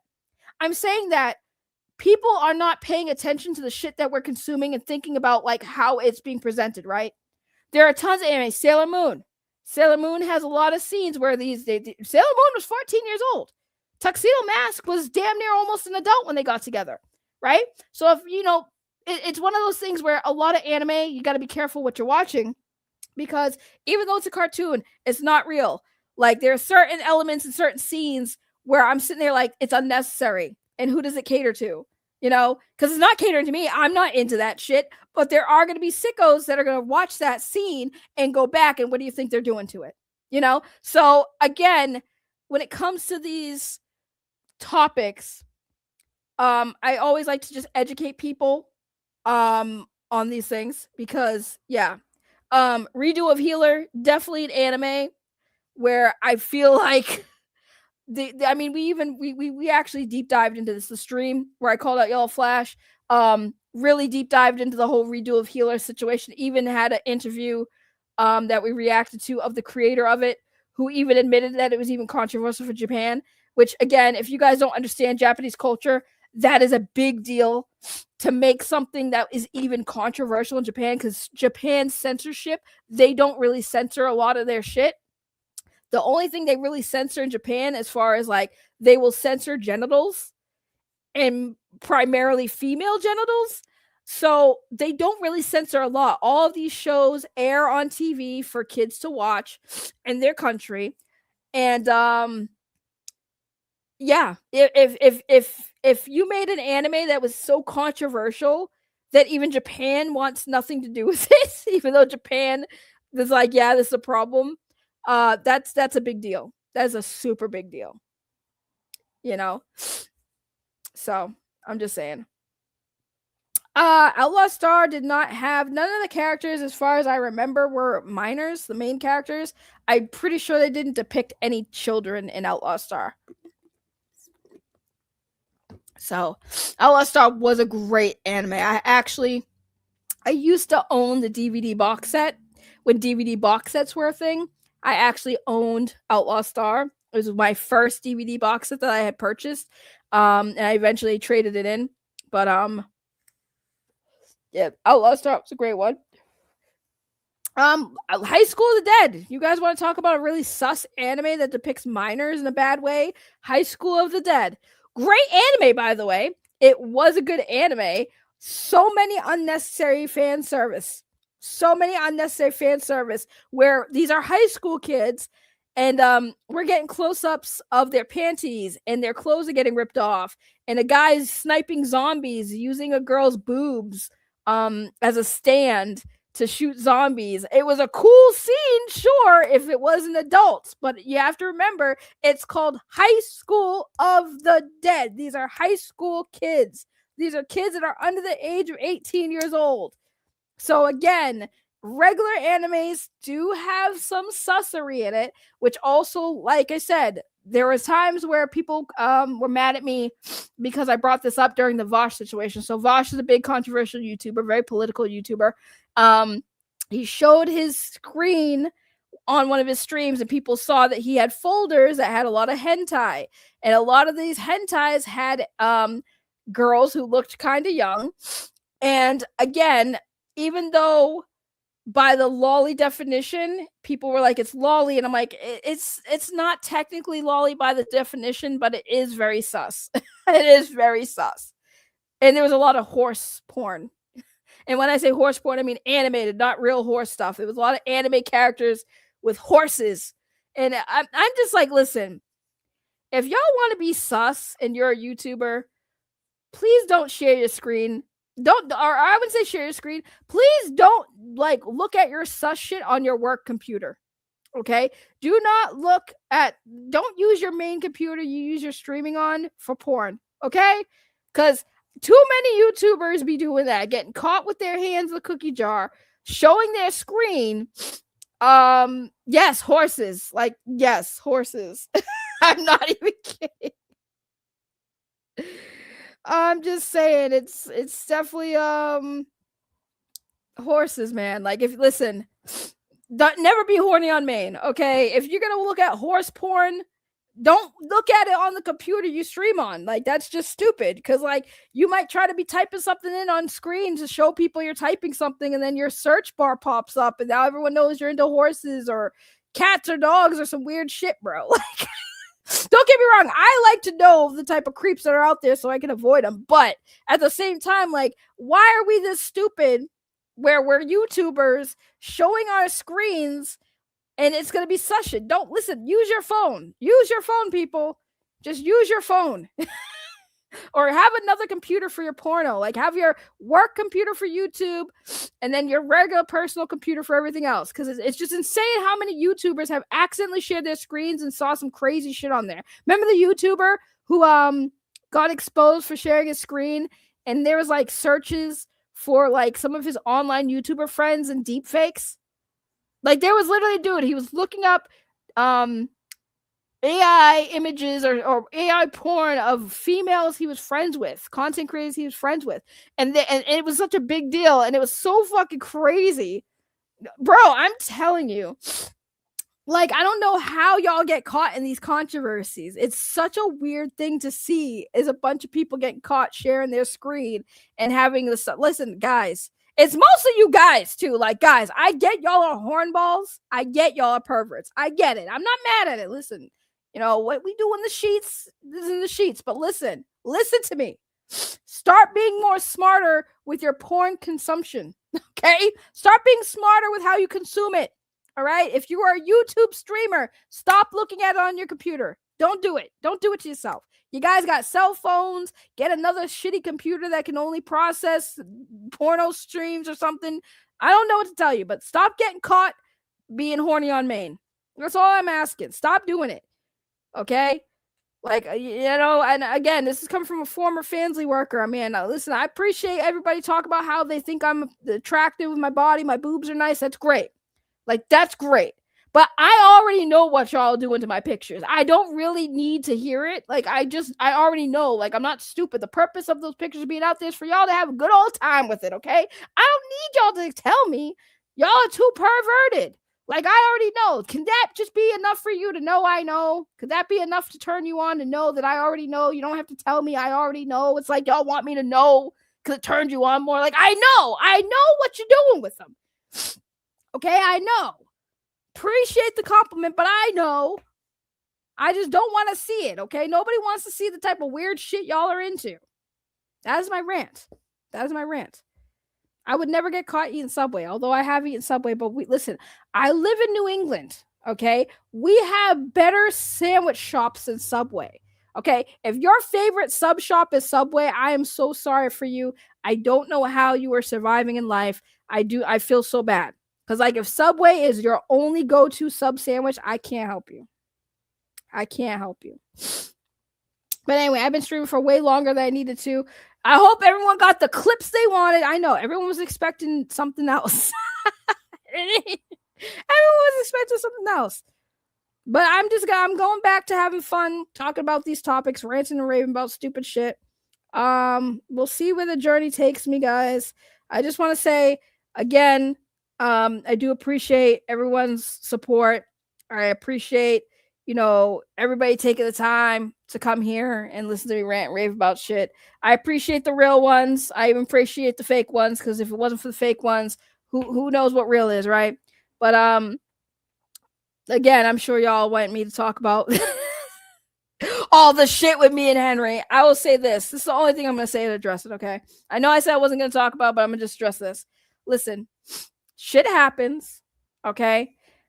People hear everyone's side of things. If people have questions, just talk to me, ask me. I'll talk about it. I'll tell you. But as far as like that, it's squashed. It's squashed on my end. We're moving forward. We're moving on. I'm sitting here just trying to be like, you know what? Shit got too real. Shit got too crazy. And it is what it is, right? We move on. We get over it. Like I said, nothing illegal happened, right? Nothing illegal happened. No one got physically hurt. Feelings got hurt, but fuck feelings, okay? But no one did anything illegal. No one did anything crazy. Immoral, sure, but illegal, no. And there's no hate as far as like me and Henry. I don't hate Henry. I don't think Henry hates me. We're just gonna move past it. It happened. It's out in the open now. Whatever happens next, that's all on everybody else. Y'all make your own decisions in life, yes, facts over feelings. I mean, here's the thing about facts over feelings, Paul. I have feelings. People have feelings. People are allowed to have feelings, but people can also get made fun of for having feelings. Like I said, there's no need to really dwell into it, because again, if you guys watched all of this unfold, use your heads and think about what is best for you as far as whatever y'all want to do with the information put out there, right? There are definitely some people I got some gripes with, because again, I pay attention. I see things that are being said and stuff, and I'm gonna just be honest. Like, it is what it is. But I just want people to just take this as a lesson overall. Let's just go back to having fun on the internet and going at people who really, are out here acting crazy, like Foodie Beauty and stuff. That's it. We just move forward, because it doesn't change anything for the most part, right? It just changes relationships, and like outside of like y'all being viewers, like it's really not anyone's issue outside of the inner shit going on, I guess, if that makes sense. So at the end of the day, just let's have fun. Support who you want to support. We're gonna have fun over here. You have fun over there.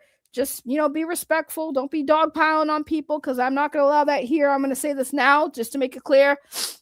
After this stream, especially after like this whole thing, ain't nobody coming in here dogpiling on nobody. I'm not going to have people come in here like, Brent, I see your comments. Like, listen, we moving forward. We're not going to talk about Henry this, Henry that, the mods this, the mods that. We're moving forward.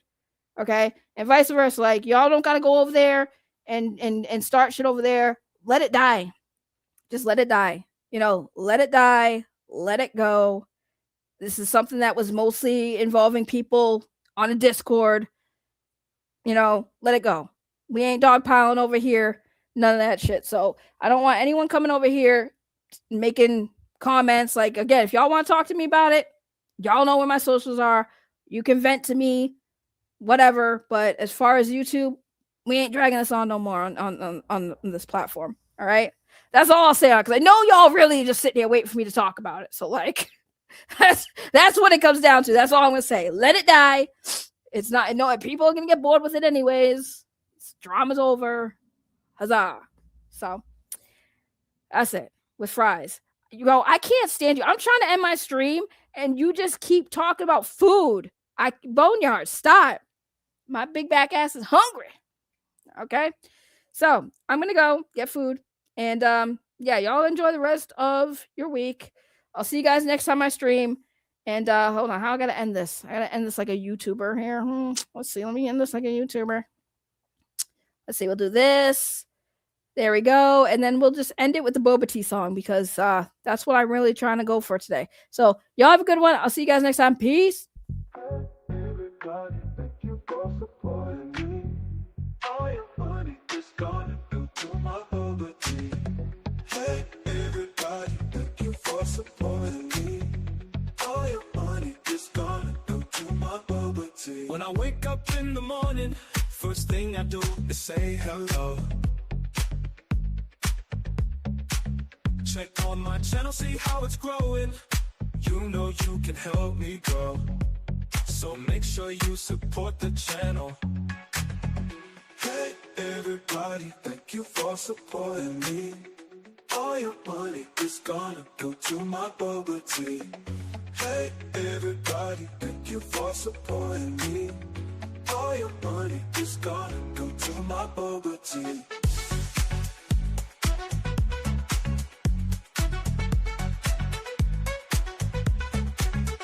Check my comments every morning to see what the fans have to say. And you know that I love my supporters, and I hope that you have a good day. Thank you for the support on my channel. Hey, everybody, thank you for supporting me. All your money is gonna go to my Boba Tea. Hey, everybody, thank you for supporting me. All your money is gonna go to my Boba Tea.